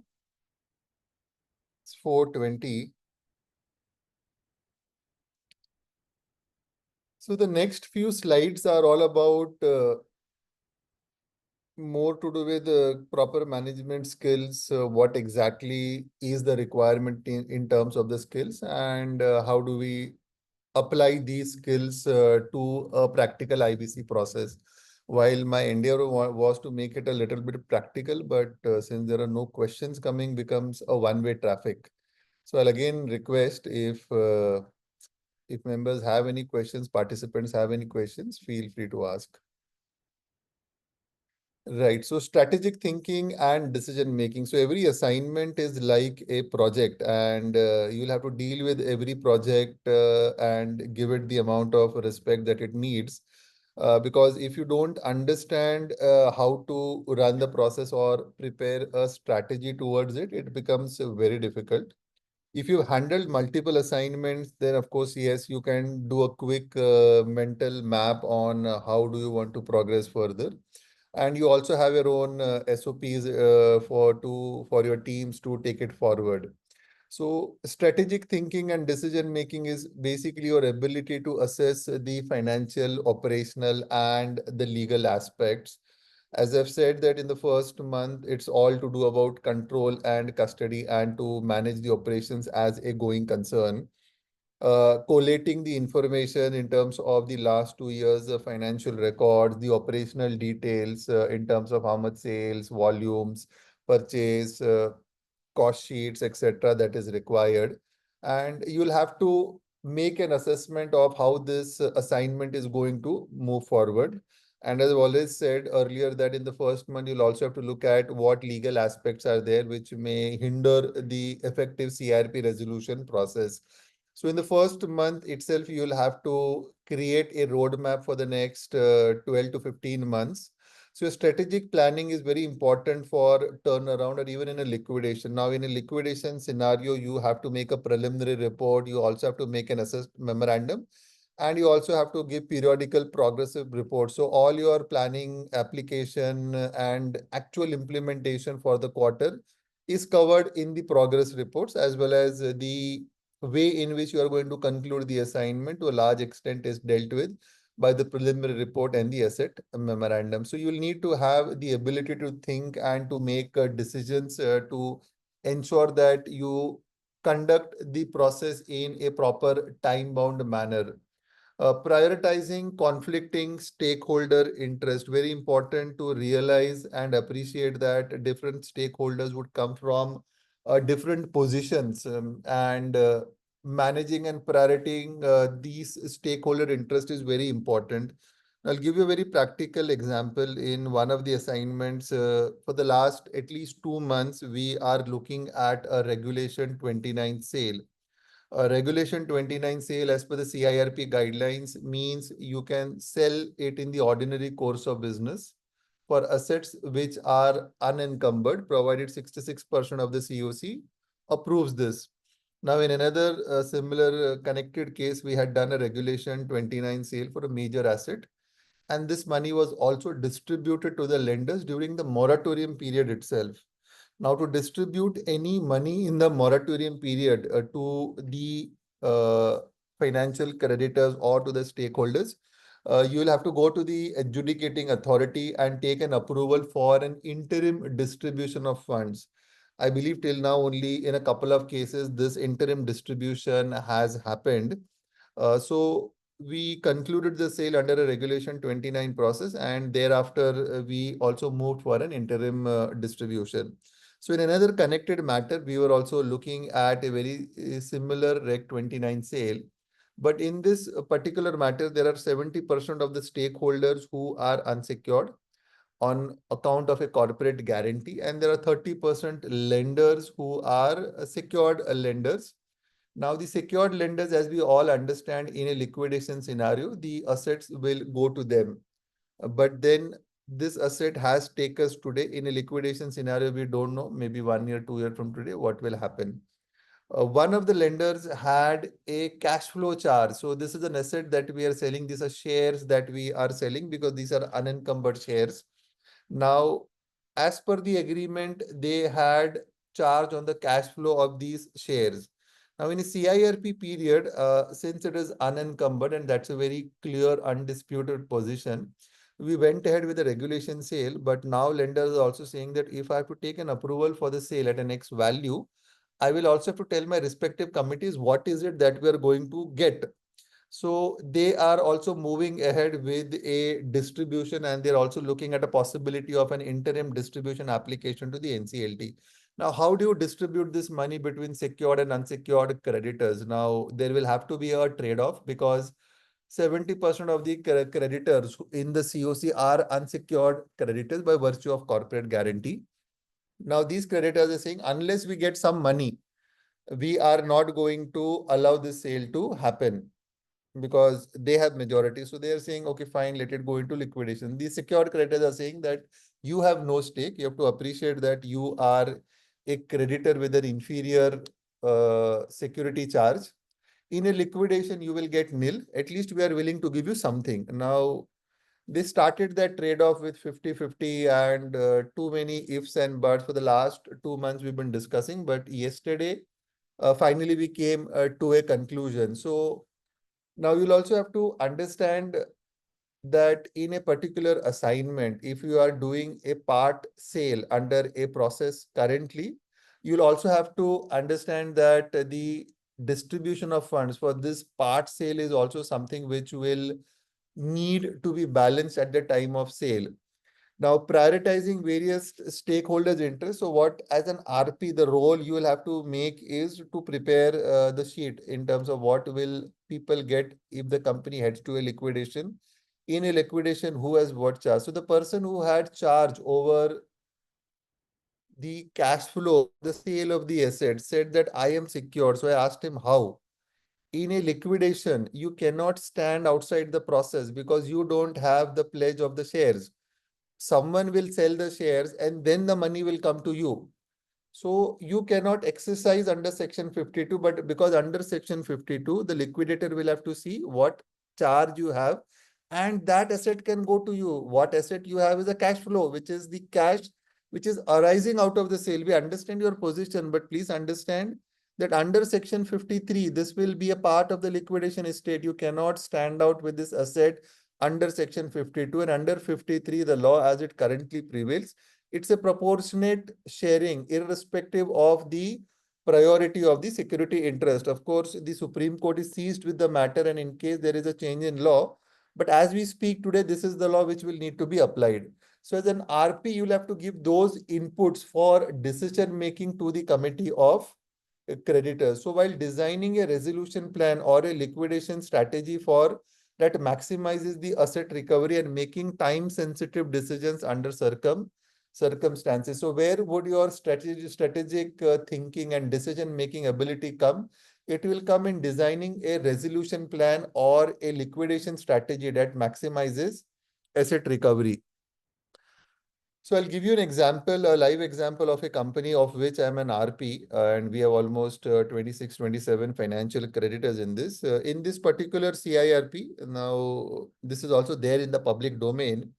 Uh, I came to replace the IRP as the RP, and before that, the entire communication between the IRP and the COC had come to a standstill. So no decisions were taken in the COC because they said, let the new RP come. We have no faith in you. I mean, that's what it went up to. And so when we came, we assessed the situation. There was already a resolution process which was underway looking at the company as a whole, but there were not many good one resolution plan which came in did not have a very good recovery for the lenders and they were not very happy. So we told the lenders that look at this company. This is basically a holding company. It has too many parts to the wheel. So let us break this company into clusters. Now we did cluster 1, cluster 2 and cluster 3. Cluster 3 was the rest of the company. So we broke these companies into 3 clusters. As an RP, we presented a plan saying that let's look at it because anyone who is looking at cluster 1 has to be a financial investor with a deep pocket because this is a very specialized and regulated business under cluster 1. The company does not have a 100% stake in this company, but we only have a 24-25% stake in this company. So this 24-25% stake is a strategic equity stake that we have in the company, but we don't have a majority.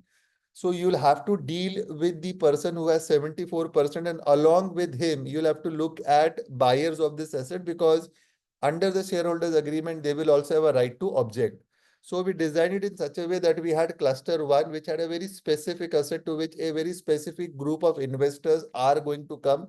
Not everyone under the sun will have the capacity to invest in that particular. So these were insurance shares where they had stake in a life insurance business as well as non-life insurance business.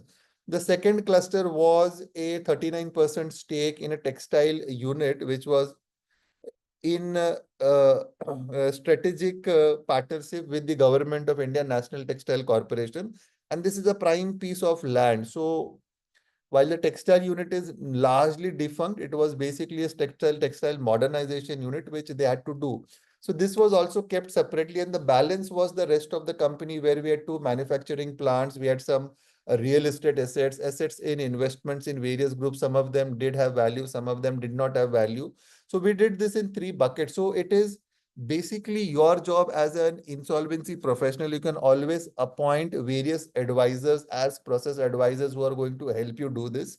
But if you can give a brief plan, and if the COC will trust your ability to give them a strategic solution, it is always better that you present your strategy to the committee of creditors, based on which we designed the RFRP, saying that, okay, someone will have to give me a plan for cluster one, cluster two, cluster three. Then the COC will be in a position to match these plans, because if we have some other investor X in cluster one, investor Y in cluster two, and investor Z in cluster three, or you can have a common investor in all three or in two of the three clusters. So any combination is possible, and this will ensure that a maximum recovery is possible for the creditors.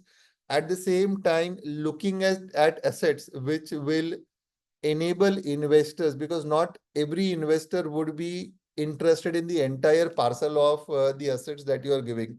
So sometimes corporate debtor as a going concern may not be the correct strategy. A cluster-wise approach, which is now also inbuilt in the CIRP regulation, you can do cluster-wise approach on day one. But in the quest of doing a cluster-wise approach, in the quest of doing something which is tailor-made, you should also ensure that this is going to achieve two critical objectives of the code. One is maximization. Insolvency resolution, of course, remains a paramount. And it is also assisting the corporate debtor to undergo a going concern, because the most important stakeholder in the entire IBC process is the business of the corporate debtor. So you should not lose sight of the corporate debtor. Similarly, when you get into liquidation, what sort of, do you need a valuation? Do you need to do a second valuation in a liquidation? Most of you all will agree, but then the kind of asset which has come into liquidation, uh, how much component is land and building, what component is plant and machinery, what component is securities and financial assets, will also have to be looked into when you devise. Now, in one of the companies where I was the IRP and the RP, we had got a resolution plan for a sizable amount of 210 crores, where the resolution plan was approved by the COC and thereafter by the NCLT. We had taken a performance security of 30 crores. Now, this plan could not be implemented even after giving some more additional time to the RA. So he walked out, we forfeited 30 crores, and the company went into liquidation. Now, this company was a truck manufacturing unit. If you understand in the context of a truck manufacturing unit, it is a specialized plant, it has specialized equipment. Even the structure which is built is an assembly unit for a truck manufacturing. Now, given these constraints, if you go to a liquidation, you will have to try and sell this as a going concern at the first attempt. But since there are a handful of truck manufacturers which were already approached during CIRP period, even the promoters attempted OTS, and a lot of efforts were made by the lenders prior to initiation of CIRP, nothing worked. So in a liquidation, then you'll have to look at a stripping of an asset strategy. Now, the core question to us was, do you do a second valuation? And most of the lenders said it's more than 3 years, let's do one more valuation. So I had to convince them saying that, sir, please look at the components. We had 160 crores as liquidation value when we were in CIRP. The plan was for 210 crores. We already recovered 30 crores. Now, if you do valuation, only 30% of this amount is land building, rest is plant and machinery. As a logical argument, land and building may appreciate, but it is an industrial land, may not appreciate as a commercial or a residential land.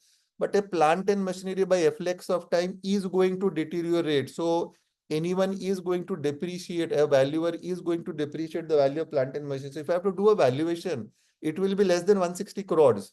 So rather, let me go to the market today and put it at a price of say 210 crores, which was the value discovery in a CIRP process.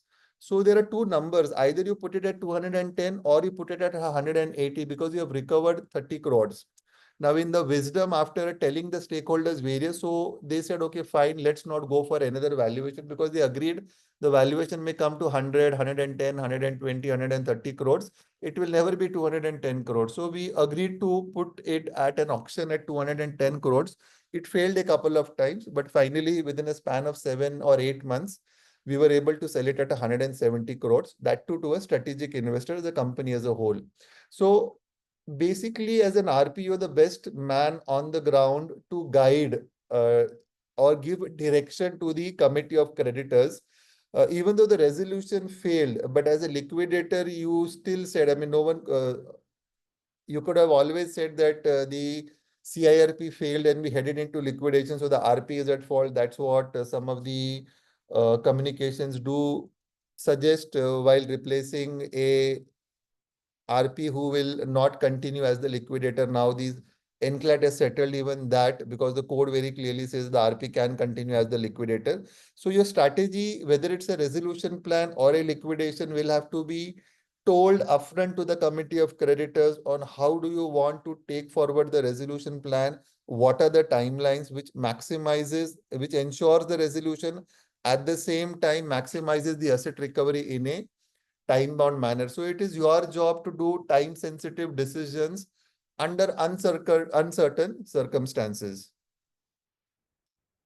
Next is communication and negotiation. So this is also critical skills as a part of the entire management skills portfolio that an IP should have or an IP team should have. So what are the skills? Transparent and persuasive communication with stakeholders. I have stressed this earlier also. I can again stress it now that you'll have to be as transparent as possible. Persuasive communication would mean ultimately enabling the COC to take a decision. It should not be seen that the IP is asking the COC or forcing the COC saying you have no choice, you have no choice, you have no choice. They have so many choices. They have lost money, they can lose more money. So your job is not to tell them that you have no choice. Your job is to tell them that these are the option 1, option 2, option 3, option 4, option 5. They may choose one of the options, or after discussions on option 5, they may come up with an option 6. And trust me, a lot of times the committee of creditors do come out with out of the box solutions, and you'll have to give credit to their commercial acumen. You cannot be under an assumption that the COC does not know anything. I know more than the COC. Understand they have seen a lot of processes than what you have seen. So it's always better to give them options. It may so happen that they may come out with option number 6 or option number 7, option number 8, which you may not have thought about. So be transparent and persuasive in your communication with stakeholders.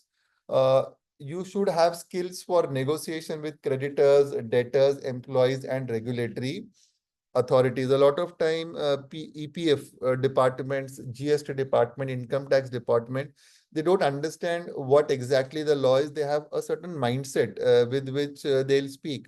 So your job is also to educate them. IBBI is also doing a lot of activity as far as educating various stakeholders is concerned. But I think as an IP, it's our job also to update all the creditors, debtors, employees, and all the regulatory authorities with the processes of IBC. So all these skills of communication, negotiation is help you in facilitating the committee of creditors meeting. A lot of RPs that I've spoken to, a lot of people call me for some advice, and they find a challenge in dealing with the committee of creditors. So very important aspect is communication, transparent stating of facts, not hiding any facts. If you don't know, please say, I don't know about this. Let me check and come back to you. Within 2 or 3 days, I'll come back to you, or we'll have a discussion in the next COC. I will include this in the minutes. Probably I don't have an answer offhand right now, but let me look at the documents. I will have an answer. I will include this in the minutes of the meeting. So being transparent and open in terms of your communication is very important. And as an IP, your job is to be as transparent as possible in all your dealings, be it the COC, be it creditors and debtors. Negotiating settlement terms, your job is also to guide them on what is it that they should look at in a resolution plan or in a liquidation or during asset sale. Next is conflict resolution and crisis management. Conflict is very popular in an IBC situation because a lot of people are not paid. Everyone is looking to recover, whether it is legal. Sometimes they come and threaten you. They speak very nicely, especially if you are handling infra companies, and many of you would have handled infra companies, would understand that all the subcontractors, contractors, the mindset is very different. It is actually a different mindset since we are on an online platform. But had it been offline, I would have shared some of my experiences. But you should always be careful as an IP when you're handling an infra company with contractors, subcontractors, because any document that they furnish, trust me, you may have to first look at the authenticity of the document, because it may be just a made up document. We've seen challenge being just made up and given. A lot of time, whatever document the corporate debtor would have submitted with the principal contractor, be it NHI, NTPC, BHEL, many of these documents would also be a source of contention on the genuineness of these documents. So crisis management and handling disputes amongst creditors is very important, especially when you handle an infra company. Very difficult to manage things on the ground because you really do not know how many forces are at play at that particular instance. Handling legal proceedings and media scrutiny under stress. A lot of us are fortunate to handle some of the large assignments which are under media scrutiny. So a lot of time, the media comes to you asking for quotes, asking for context, asking for confirmation of facts. So generally, as a standard process, I do not respond to any of these queries saying that it is confidential. I do respond saying that this is a confidential process. I may not be able to answer to any of your queries. So that's generally the way most of our fraternity handles the media. But sometimes it becomes very essential when at the gate of the factory, the workers would create a ruckus. They would call in media, upload various videos on YouTube, send you videos of stress. All these things do happen, and a lot of times I get threatened saying that we will call the media, we'll come to your office, so on and so forth. So handling these skills, conflict resolution skills, crisis management skills are very important for an insolvency professional. How do you handle such situations? Do you actually get into such situations? To give you another example, I had a company which I took over from existing RP. Uh, Now, there was an incident, there was a violent incident which took into factor. This was in the state of West Bengal, Calcutta, and they had taken police orders under Section 144. So Section 144, not of the IBC, but of the CRPC, which says that not more than 4 or 5 people can gather over here. So 144 prohibitory orders were taken from the police. Now, when I became the RP, I reached out to the management and to the erstwhile RP saying that let's go and you give me a handover. So he said, without police protection, I am not coming. You speak with the management and see if they are willing to assist. So we spoke to the management. They said, okay, don't go without police protection, so on and so forth. But we took a chance and we went there. We had two factories there. Of course, there were people over there. So we addressed their questions and tried to understand. So what we understood was communication was missing. So I said, okay, fine. We will open a channel where every 1 month or 45 days, we will have an online meeting because I am based in Calcutta. I am based in Mumbai. The company is in Calcutta. Periodically, will come address your questions, keep you abreast of whatever proceedings are happening, so on and so forth. They also wanted to be in the COC, which we said is not possible currently, but yes, we will put your request to the COC, send me a written request, and I will put it to the COC. Of course, the COC did not agree to this. But then, yes, your job is to facilitate. You'll have to say, okay, fine. You don't have to say no. You have to say, put up your request. I will take it to the COC. If the COC agrees, I have no problems. Similarly, in another company where we are handling FD holders. Now, these are all FD holders scattered all across, and they are complaining right to the Prime Minister's office, Finance Ministry, Ministry of Corporate Affairs, RBI, SEBI, because the company is listed. And they've also reached out to the banks, to all the top MDs of the bank. They have written letters saying that please ensure that we get 100% of our life-owned savings. While we empathize with them, but then ultimately I tell them that it is for the committee of creditors to make that decision. So since there was a lot of UN cry, they were also uh, not listening to the AR. AR did have periodic meetings. I also went in one of those meetings and explained to them the process.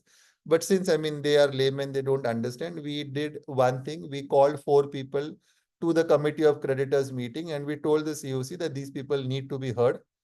So we gave them, as I call, airtime and talk time. So they came, they spoke for at least half an hour, 40 minutes. The COC members interacted and they say, okay, fine, we also understand, we are also salaried people. So we understand your pain, but currently the process is at a very premature stage. Whenever we come to this, we will have one more interaction. So we've given them that confidence that we will discuss with you. You will also be called into the proceeding. So now they have at least some hope saying that, okay, people are willing to listen to us. So all these crisis management and conflict resolution should be imbibed. I mean, your job is not to be a high-handed IP or an administrator. Your job has to be more of a facilitator, more of a mediator. This helps you to avoid litigation. Otherwise, every letter which goes, too many complaints to IBBI in this matter, I think IBBI is also not taking any cognizance because at least in 3, 4 cases, we gave them written submissions. Now, these are repetitive complaints which are coming. So at least now IBBI doesn't send it to me because they've also got a hold of this matter. And we've sent them all the minutes of the meeting saying, that, okay, we've done this for them, done this in terms of facilitating their claims, the AR meetings, IP attending, even COC members attending their meetings, calling them to COC. We've done whatever we could. I mean, there is nothing for them to say that, okay, finally the law will prevail. There is nothing which I as an IP can do. It is for the committee of creditors to take that call, whether they want to give them 100% or whatever best they can give, because ultimately FD holders are unsecured financial creditors. So in crisis, you'll have to show your skills as far as fairness, transparency, and management is concerned. Any questions? No, fine. So ethical leadership and integrity. So as an IP, you need not be you have to be you have to be clean and seen clean. I mean, you have to be seen clean at all times. High ethical standards and independence, objectivity in dealing with related party transactions or promoter actions. A lot of time we see a promoters interfering in this process. Having their own views in the COC. Do you allow them to speak? Do you allow them to take pot shot at the creditors and vice versa? So generally, in most of my COC meetings, I speak to the promoters. In fact, if they want to speak during the COC, they are feel free. You can feel free to raise any action, objection that you want to do. So it's always better to engage with them, saying that if you want to speak, please let me know. I will allow you time to speak. I'll give you sufficient talk time, whatever you need to speak. But please understand that this is not a court of law. Don't get in a lawyer along with you, because an IP is not a judge. My job is not to do judge, neither are the bankers having legal acumen. So rather than allowing your lawyers to speak, I will allow you to speak. Your lawyer can also speak on your behalf. He has some legal points. We'll deal with it, but don't expect your lawyer to make arguments like this is a court of law. This is a committee of creditor meeting. You may have your points. Please put your points. So I have seen mostly after one or two meetings, they don't get lawyers because I am willing to give them a space to speak, make their points. The points are properly monetized. Of course, he will go to NCLT, he'll create litigation. That's a part of his job. I mean, I cannot tell him what to do, what not to do. But his conduct in the committee of creditors meeting, being a director, he is in a participatory role. So as a participant, he has certain obligations, certain roles, and a lot of times we also ask them in terms of their advice on how to deal a particular matter. So all these things are needed. So upholding the code of conduct under IBC is one of the foremost things which IBBI, the regulator, as well as also IPI will hold the IP accountable to. So it's our job as chartered accountants, cost accountants, advocates, or company secretaries. We do have our own charter of code of conduct under the respective professions that we are registered with. And IBC does have a code of conduct. So it's our job to uphold the code of conduct everywhere. Reporting fraudulent transactions with impartiality. The biggest issue which comes when dealing with promoters is that he knows that you are going to investigate his company. So you have to tell him that, sir, I am doing my job. I have come here by an order of the court. I will go out by an order of the court. Till that time, I will do based on what advice I give, what I think best. I will, of course, consult you on operations or anything that matters. As far as PUFE is concerned, preferential, undervalued, fraudulent, and extortionate, I will give you a reasonable opportunity to present your side to it. So a draft report from the transaction auditor is obviously sent for management comments, and thereafter we finalize. Sometimes the management, along with their legal counsel, they also want to have a discussion with the transaction auditor. We facilitate that discussion. So we give them ample chances. So at least tomorrow they shouldn't come back saying that RP has not done natural justice. So giving them reasonable time to answer to the observations of the transaction auditor is also very important. So you are seen impartial, you're doing your job. I mean, if there are transactions, I've given you an opportunity to present your side. Ultimately, what I do is make an opinion. I don't give a verdict as an IP, but then yes, finally the court, you will again get one more chance. If you feel still that my opinion, which has been based on a transaction audit report, based on my understanding, based on my own due diligence as an RP, is still not up to the mark, you always have a chance because you will be made a respondent. You can always present your case in the court. So once a promoter also understands that you will be fair in your dealings with him, regardless of what has happened in the corporate debtor, because your job starts from the day you've been appointed as an RP. Team management and delegation. So as an RP, you cannot do everything by your own self. So it's very important that you have your own team, and the team also understands IBC in terms of the code, regulations, regular imparting training to the team. One team is your own team. The second team is the team of the corporate debtor, which is also your own team. You'll have to make them understand, explain them also IBC, encourage them to ask questions, saying that no question is right or wrong. The first thing which I say is ask anything that you like. There is no right or wrong question in my dictionary. You ask me, I'll give you an answer. If I can't give you an answer, I'll say I cannot answer this question. And you have to respect my answer also. So once you make it open for all and answer all their questions, first meeting, second meeting, third meeting, there is no question at all. Whatever you say gets done.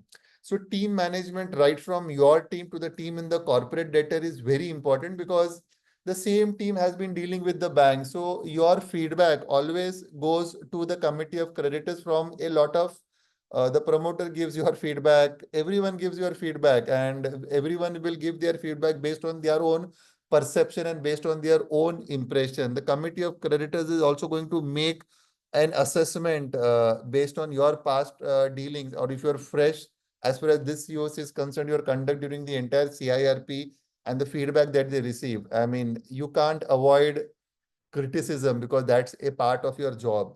You only have to tell them that I will take decisions based on facts, based on the regulations. I am not going to take any haphazard decisions. Any contentious decisions I will bring to your notice if it needs your approval, or regardless whether it does not need your approval, I will bring it to you. Let us discuss. I will ask for your guidance. I will ask for your supervision, and then we will decide.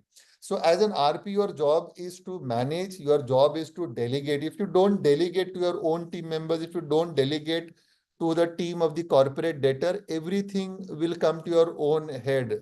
So that something is not possible because you replace the board of directors. The board of directors also delegate. They don't do everything by. So your job is to provide an overall leadership and clarity to the corporate debtor team. If your team has abundant clarity, the same clarity should also go to the corporate debtor team. It becomes very easy to navigate the entire situation. So you're leading a team, you're leading a team of legal experts. Imagine hiring some of the top legal firms in the country, and they have to listen to you. Of course, you'll also have to balance everything. So once they understand that you know your job well, once they understand that, okay, you're not trying to trick the COC into something as an RP, you don't have a personal agenda. So once that is clarified, I think everyone works in a very cohesive manner towards one common goal. So the legal teams which are engaged by you or the COC legal team will also have to understand that as an RP team, what is your objective? Which way are you navigating the entire CRP process? And if they are in sync with you, it becomes very simple. I mean, I generally tell my legal counsel that I will deliberate, discuss, but finally, whatever you give your opinion, that will be final. I will not impose my opinion on you. I am well read. That is very clear. I will give you case laws. I will give you my opinion. I will give you facts. But then at the end of the day, you decide, and whatever you decide, I'll go by your legal advice. So you put the onus on them. So it's very important that once you delegate, you allow them to take decisions. So once they take decision, they'll take ownership. So your entire team management skills will, most of us are professionals with at least minimum 10 years of experience, 15 years of experience. So we know how to manage a team, how to give clarity, how to get work done. So this is a very important aspect in your entire assignment management, be it your own team or the team of the corporate debtor or the committee of creditors, the suppliers, customers. It becomes very important when you give clarity. To give you an example, there are a lot of these companies which get into contract manufacturing. A lot of these customers are very afraid of RPs because RPs say, okay, fine, this inventory belongs to me, without even reading the agreement that has been entered into. So you have to understand it's a contracting agreement. You are only doing conversion. So that doesn't belong to you. So I generally tell customers I'm willing to give this in writing. I am willing to say that if you give me an advance, this is a CIRP cost. I will discuss this with the COC, treat this as CIRP cost, and this will be taken care of either under a resolution plan or something. So very important, if they need something in writing, do not shy away from giving that in writing, because all accountability will come to you when you give it in writing, but confidence will also come in the stakeholders that, okay, fine, whatever he says, he's walking the talk. He walks the talk. That's very important. So delegating tasks while maintaining accountability is also very important. You lead the entire team of the corporate debtor. You lead the legal advisors, transaction valuers. Valuers is also another important aspect. Giving them information is one thing. Understanding how are they going to conduct the valuation is also another aspect. I think a lot of you are facing challenges there because what challenges we are facing as a team, I think most of you will also be going with a very similar challenge when dealing with valuers are concerned. So these skills are will help you to manage the going concern operations of the corporate debtor, team management and delegation, managing your own team during the CIRP liquidation and coordinating with legal consultants, transaction auditors, transaction valuers, etc. Any questions? I'll keep on asking because I also need a short break.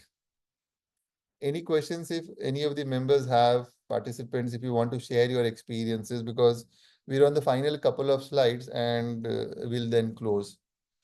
So financial and operational oversight. So financial analysis, cash flow monitoring is another important skill which is needed. Now, these are core skills. These are not managerial skills, but these are core operational skills.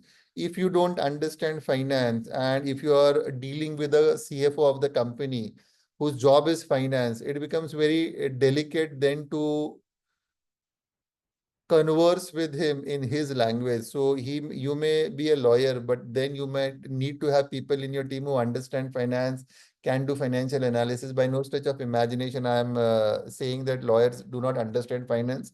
They do understand finance because it is their job to understand and explain it to the court. So they are also one of the best analysts as far as finance is concerned. But then you should always have some team in the supporting role who will help you in financial analysis and cash flow monitoring. If you or your team are not in a position to do it, always let experts take over rather than you being an expert in all the situation. Business continuity planning and operational control.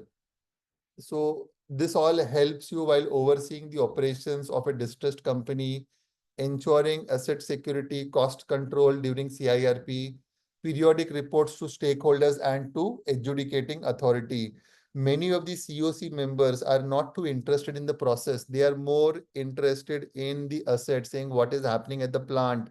Please enlighten us. Please let us know, are we making losses when the plant is being run? So now even IBBI, the regulator, has come up with a regulation saying that in every COC meeting, you will have to put up all the CIRP cost. At the same time, you'll also have to give them a view on the operations of the corporate debtor. So all this have now come by way of regulations also, so that the RP ensures that every periodically they are reporting to the stakeholders, be it the stakeholders consultation committee or the committee of creditors. So most of this is now a part of the regulation itself. Next is regulatory and legal acumen. So as I've kept on saying that it's more of a compliance role also, you have to run the process. So understanding of IBC, understanding Companies Act, understanding SEBI regulations, understanding land laws, labor laws, tax laws, and specific laws applicable to the corporate debtor is very important. I gave you the example of the mining laws. If you are into real estate, CIRP, land laws are very important. While selling the asset, whether it's a leasehold asset, freehold asset, labor laws, EPFO is a big challenge for many of us. Tax laws, whether some adjustments can be made during moratorium, cannot be made. Do you understand the Income Tax Act? Do you understand the GST Act? Now, the rainbow paper applicability. So applicability of each and every judgment to your specific case. So I always advise IPs to read case laws in entirety, because some of the Supreme Court case laws, when you read these orders, I mean, a lot of clarity does emerge in terms of how the courts are thinking. How does a regulatory or legal body think about a process as far as IBC is concerned? So that understanding is very important when you make decisions. So regulatory compliance skills, these I think are non-negotiable skills for most RPs. If you have to run the process in a very expeditious manner, adhering to timelines and documentation. Compliance CIRP documents have to be filed, resolution plans, compliance reports, responding to NCLT NCLAT directions, and managing the litigation portfolio of the corporate debtor. Litigation portfolio of the corporate debtor is very important. If you're handling an infrastructure company, you have a lot of arbitration cases going around. How these arbitration cases need to come to an end. If you're going to sell the company as a going concern, how do you handle arbitration cases? Now, to give you an example, I have done a company which only had arbitration in a CIRP. Now, the valuers had a challenge on how do they value an arbitration. So they generally ask for a legal opinion. Now, whose legal opinion? They say, okay, you give it from the company also. So I tell them very clearly, you can appoint your own legal counsels. Because if my counsel gives you an opinion saying that the company is going to lose the case, then he's not the right legal counsel. Because if I am getting into an arbitration, my lawyer has to be very clear and firm that this is a good case.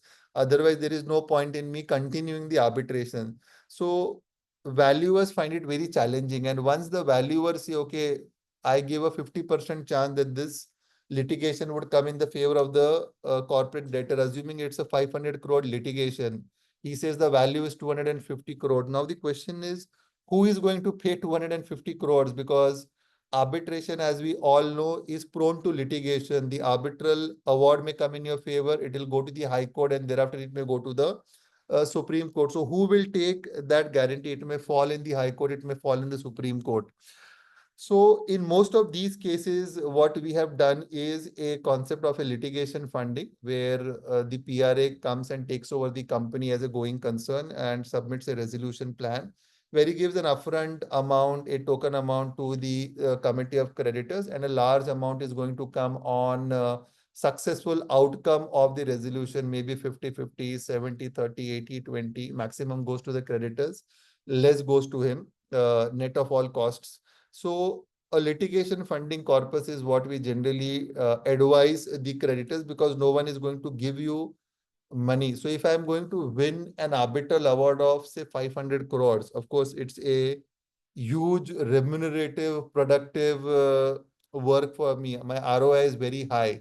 But at the same time, I will not be in a position to give you 50 crores, 20 crores, 30 crores, unless I'm very sure that it's a punt then that you take. So no RA is going to take that punt. So, and no COC is going to approve, because tomorrow if you get 500 crores and you've settled it at 50 crores, you will be open for scrutiny as a committee of creditors. So it's always essential to discuss with the committee of creditors on how the resolution should look like. So in many of our cases, in one of the cases which is currently at the NCLT, where the resolution plan has been approved by the COC, we've done a litigation funding sort of a resolution structure, because that was the most apt and appropriate structure, which was acceptable to the committee of creditors. Even when you look at an infra company in liquidation, there is a huge litigation portfolio. So some of the assets are sold as a going concern. Along with the assets, you also sell the litigation portfolio, again on a litigation funding basis. So I've successfully concluded 2 going concern sales in a infrastructure company where a litigation portfolio was there. In one of the companies, we had an arbitral award which was initiated by me as the liquidator, and it had come in our favor of almost 160 crores of arbitral awards in our favor. So we did a litigation funding corpus sort of a deal. So half the deal was you pay for the assets, and the balance deal was you get into a litigation funding corpus, and we form a monitoring committee where the entire money, whenever it comes, will be distributed in an agreed ratio net of costs. So your understanding of how this litigation is going to play out is very important when you design this. So having this acumen and these skills are very important for an insolvency professional when he navigates his role as an IRP, RP, or as a liquidator. Emotional intelligence. As I've said that nowadays, I mean, in the world of AI, EI is also very important. Empathy, patience, and tact in dealing with stressed promoters or employees. So a lot of promoters are stressed because the company is going to go away from their hands. So it's also very important to share your experiences, understand what went wrong. So you'll have to listen to them. You'll need to have patience with promoters, because you never know which way they go. I mean, they already have their mind fixed, so that's fine, but it always gives you some cues in terms of what to do and what not to do. So have empathy, patience, and tact in dealing with these promoters or their employees. Self-awareness and emotional regulation. I mean, as an individual yourself, you'll have to balance work as well as balance your own life. So your self-awareness will have to be very high before you make certain statements, make certain arguments for or against a particular matter when you deal with a group of people who are disgruntled. So that's very important. So these skills are very important. In a large number of seminars, I've always said that insolvency is not about numbers. You might have thousands of crores of claims, but it is all about people, because the first objective of the code is a resolution of the corporate debtor. Even in the Supreme Court judgment of JSW, when I've read the last few paragraphs, the Supreme Court said that you cannot reverse a decision where the corporate debtor has revived. People are getting their jobs, and the ecosystem is being rewarded through taxation to the government, jobs, and the entire supply chain also gets activated when a company is operating at a full capacity. So all these things are very important as far as an IP is concerned. The softer aspect of people losing their money, not making fun of them or not smirking is also your posture is also very important when you deal with these people. They should also understand that they're talking to a professional who understands their issues, but at the same time his job is to apply the law of the land, and that's what you are here to do. So managing communication with the anxious employees, hostile takeovers, while maintaining your professionalism during confrontational interactions is very important when you do your duties as an insolvency professional.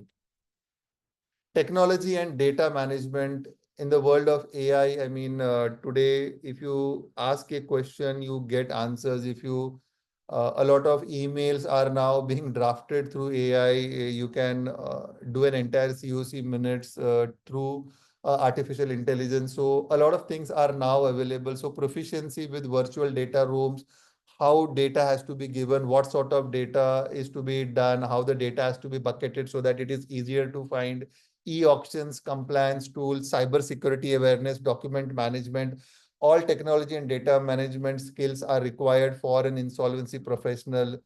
And nowadays, I think one positive outcome of COVID, which I feel is doing virtual COC meetings. I think most of the time, if you ask the COC, do you want a physical meeting? They'll say, no, we want a physical, we don't want a physical meeting, we want a virtual meeting, because that also helps them manage their time. So conducting virtual COC meetings, so you'll have to be in love with technology now, because that's the only way going forward. It helps minimize your workload, digital submissions to authorities. Uh, a lot of asset tracing and claim verification is also happening through technology tools. I think a lot of CIRP management software has also been made by a lot of these companies now. NESL had done an entire CIRP tracking but did not find much traction. I'm in touch with two, three people who have done the entire CIRP case management portal. So technology is a very important aspect, and these skills, these data management skills, technology management skills is what is required for success in any CIRP process. Last is continuous learning and adaptability, staying updated with the legal amendments, legal judgments, best practices. Always try to learn from fellow RPs. Also try to learn from the committee of creditors what they have found best in how IBC has evolved. So exchanging notes is also one of the hallmarks of this profession, where you share your experience and at the same time you also learn from others. Adapting to regulatory and economic landscape, so applying Supreme Court rulings, IBBI guidelines, regulatory amendments, learning from past insolvency case. So learning is continuous. Learning is going to happen uh, till the end of our life. So I think it's always better, and I think as professionals, everyone does understand that it's a part of life, and you'll have to keep updated if you are going to do justice to your own assignments. So with this, I come to an end as far as my session is concerned. We are exactly at 5:15. I have another 15 minutes to go. So in case there are question and answers, do feel free to ask. My number and email ID is there on the screen. If you have any questions to ask in the course of your CRP cases, do feel free to reach out. So Madam Anjali, over to you. If there are questions, I am happy to take.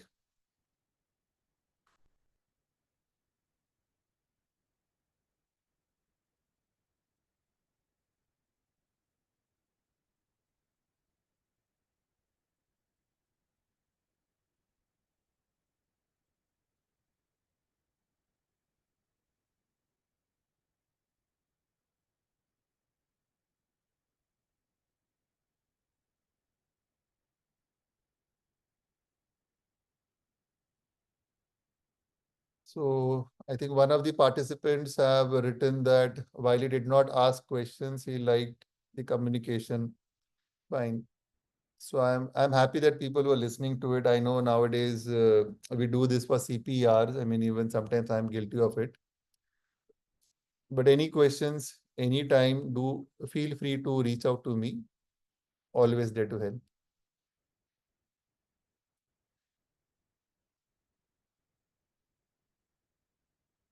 Madam Coordinator.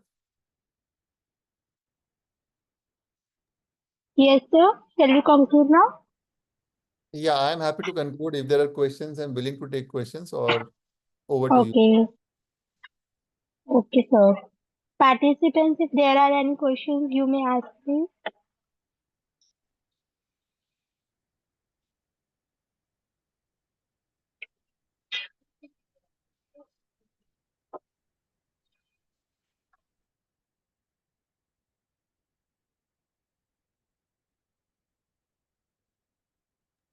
Sir, I think we should conclude. Okay, madam. Thank you. Thank you to everyone for patiently listening to me. Thanks once again to ICSI Thank you, sir. for calling me here. Thank you. Thank you, sir, for your knowledge and experience that you have shared in this session. Sir, you are requested to please share the presentation also. Sure, madam. I'll do it. Thank you.